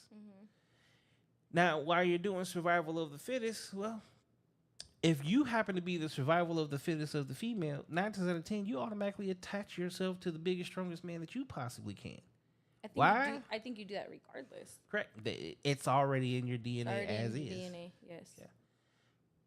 So when you break it down to like our DNA, you break it down to literally how we live, even in a society that's easy for us to live in, we still already live that existence. Yeah. But because we have technology, it allows us to also tell ourselves that we can do this, and this at a time where, yeah, you're never tested to find out if you could actually do it. Because in reality, the majority of people out here really can't fucking do it. I will say I was fortunate enough to grow up with my dad and my uncles being the men that do everything. Like you don't call for somebody to come fix your garbage disposal. You don't call for your car breaking down. You don't call your dad. Call your if your dad's not gonna do it when your Theos is gonna do it. Like my dad and my uncles do a lot of that. So I was fortunate enough to have a dad like that. Whether he was solid in my life or in and out, whatever it is, that's just who my dad is. So when I see a man who can't, like, bro, you can't jump a car, you can't pull the battery out and change your battery, like the simple things that you can't change a tire, like that's unacceptable. But there's women who are willing to accept that because the man, I don't know, has a grill, has money, whatever. They'll accept that. To me, that goes back to who I said I was before. Like that's not a man to me. Like I need a man to be a man, and there's certain levels of men. And if I gotta beat somebody up for you, like I'm just not gonna be around you. That's right? just as a woman. That's if you're basic. doing that, you're not keeping it. There's women who will accept that. They'll accept that for other things. Like I don't know. But if they're makes good money, accepting that or is he's- because he's making a lot of money or he's doing Or some the good- life they grew up. Maybe they grew up with a dad like that. Yeah, they you bitch know, acidness whatever is contagious. Yeah, so maybe they grew up with the dad who's, I don't know, a computer nerd, and that's just all they accept out of a man. That's just not, in my mind, a man to me has got to do manly shit in some aspect. Like, you shouldn't have to call a repairman when you need your dryer swapped out. You shouldn't have to call a repairman when the sink breaks. Like, you should have a man in the house who's able to do those certain things, jump the car, basic shit. Men So- should come with tools. Men should come with tools and know how to use them. But I grew up with men like that in my life. Also, like I said, in the restoration industry, it's very male dominated. When I started, I was probably one of a handful of women that I ever met. Now there's way more women in it now, but at the time when I started, I was probably one of a handful everywhere I went. But that's just what men are to me, and men aren't that to everybody. Sid went crazy in the chat, so let's cover this real quick. Sid said you live just to die, but you gotta find the purpose here. What you're made to do here. Some people don't ever find their purpose. Some people don't. They don't. Well, Or they don't realize that they don't maybe they understand have. what their actual purpose is, because now today's purpose is I gotta be a doctor, a lawyer, I gotta Some be a people's millionaire. purpose, let's be for real, some people's purpose is to be out here in this world being a piece of shit because they teach everybody what a piece of shit is. No, that's actually some people's purpose, because if there wasn't pieces of shit out there, how do we know what's a piece of shit and what's not? Like, True. Some people are just pieces of shit, and that's just what they are, and that's what's going to be forever, but that's just their purpose. And honestly, do your thing. If you were out here to be a piece of shit, you did the best job being a piece of shit. She said, I can get into this conversation deep, but yeah, crazy convo. No, not necessarily. Sometimes you find karmic love to teach you lessons. You do. That's facts. But that she's not wrong, but she's not right. Like that's still when you were going into the relationship thing, like there's still some expectations when you're in a relationship, right? And so here's and you're still gonna get something out of it if you put your all into it, and it's a lesson. It's a fucking lesson. Okay, here's right? a question. I do have this question. Okay, so let's take marriage, right? Mm-hmm. Is that more love or is that more duty? It depends on the marriage. I can't speak for everybody's marriage, but it's I want to say it's you're gonna put the duty in, but it's because of the love. But which is more important, love or duty? Duty, Okay. definitely. Because love Because- is temporary, comes and goes, Love comes and goes, but it also changes. It also is love's not loyalty. That's two different things. Like, duty requires loyalty. Duty requires respect. Loyalty, respect. Duty You requires put the work in. Yeah.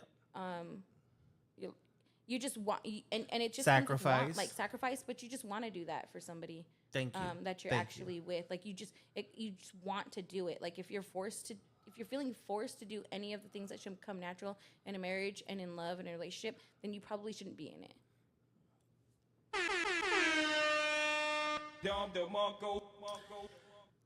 I think we'll end on that. Where can they find you at? Again, Instagram, Facebook, but hit my Instagram. Why did she say Belly Joe about to get these? I said Burly Joe about to get these hands. Because my sister be wilding, I told you. Your sister said love I feel. That's just it. I think Feelings change. So if you're in marriage for love and love alone, your marriage won't last. yeah, I agree. Think of all your favorite shoes, favorite clothes, favorite TV shows, favorite cars, favorite colors, favorite drinks, and how many times they've changed in your lifetime. Keep living for love and enjoy that feeling, and that feeling is going to fade away. Ladies and gentlemen, make sure you tune in every Sunday night for Sunday Night Live right here. No Cap Reacts. Monday through Thursday, Monday through Wednesday, we do what is called therapy session. Sometimes on Thursday. Come check out therapy session. We do boys club. Yep, bringing it back. 3 men on the couch answering questions, and we follow it up with ladies night where they do the exact same questions, exact same conversation. And what you want to do is just see, how they all answer it. Then, of course, you got Friday Night Live. 9 p.m. Friday night. We're going to start making the call-in show come back. So, yes, people can call in again. Definitely want to say thank y'all for tuning in for another episode of Therapy Session here on No Cap Reacts. I'm your man, Bailey.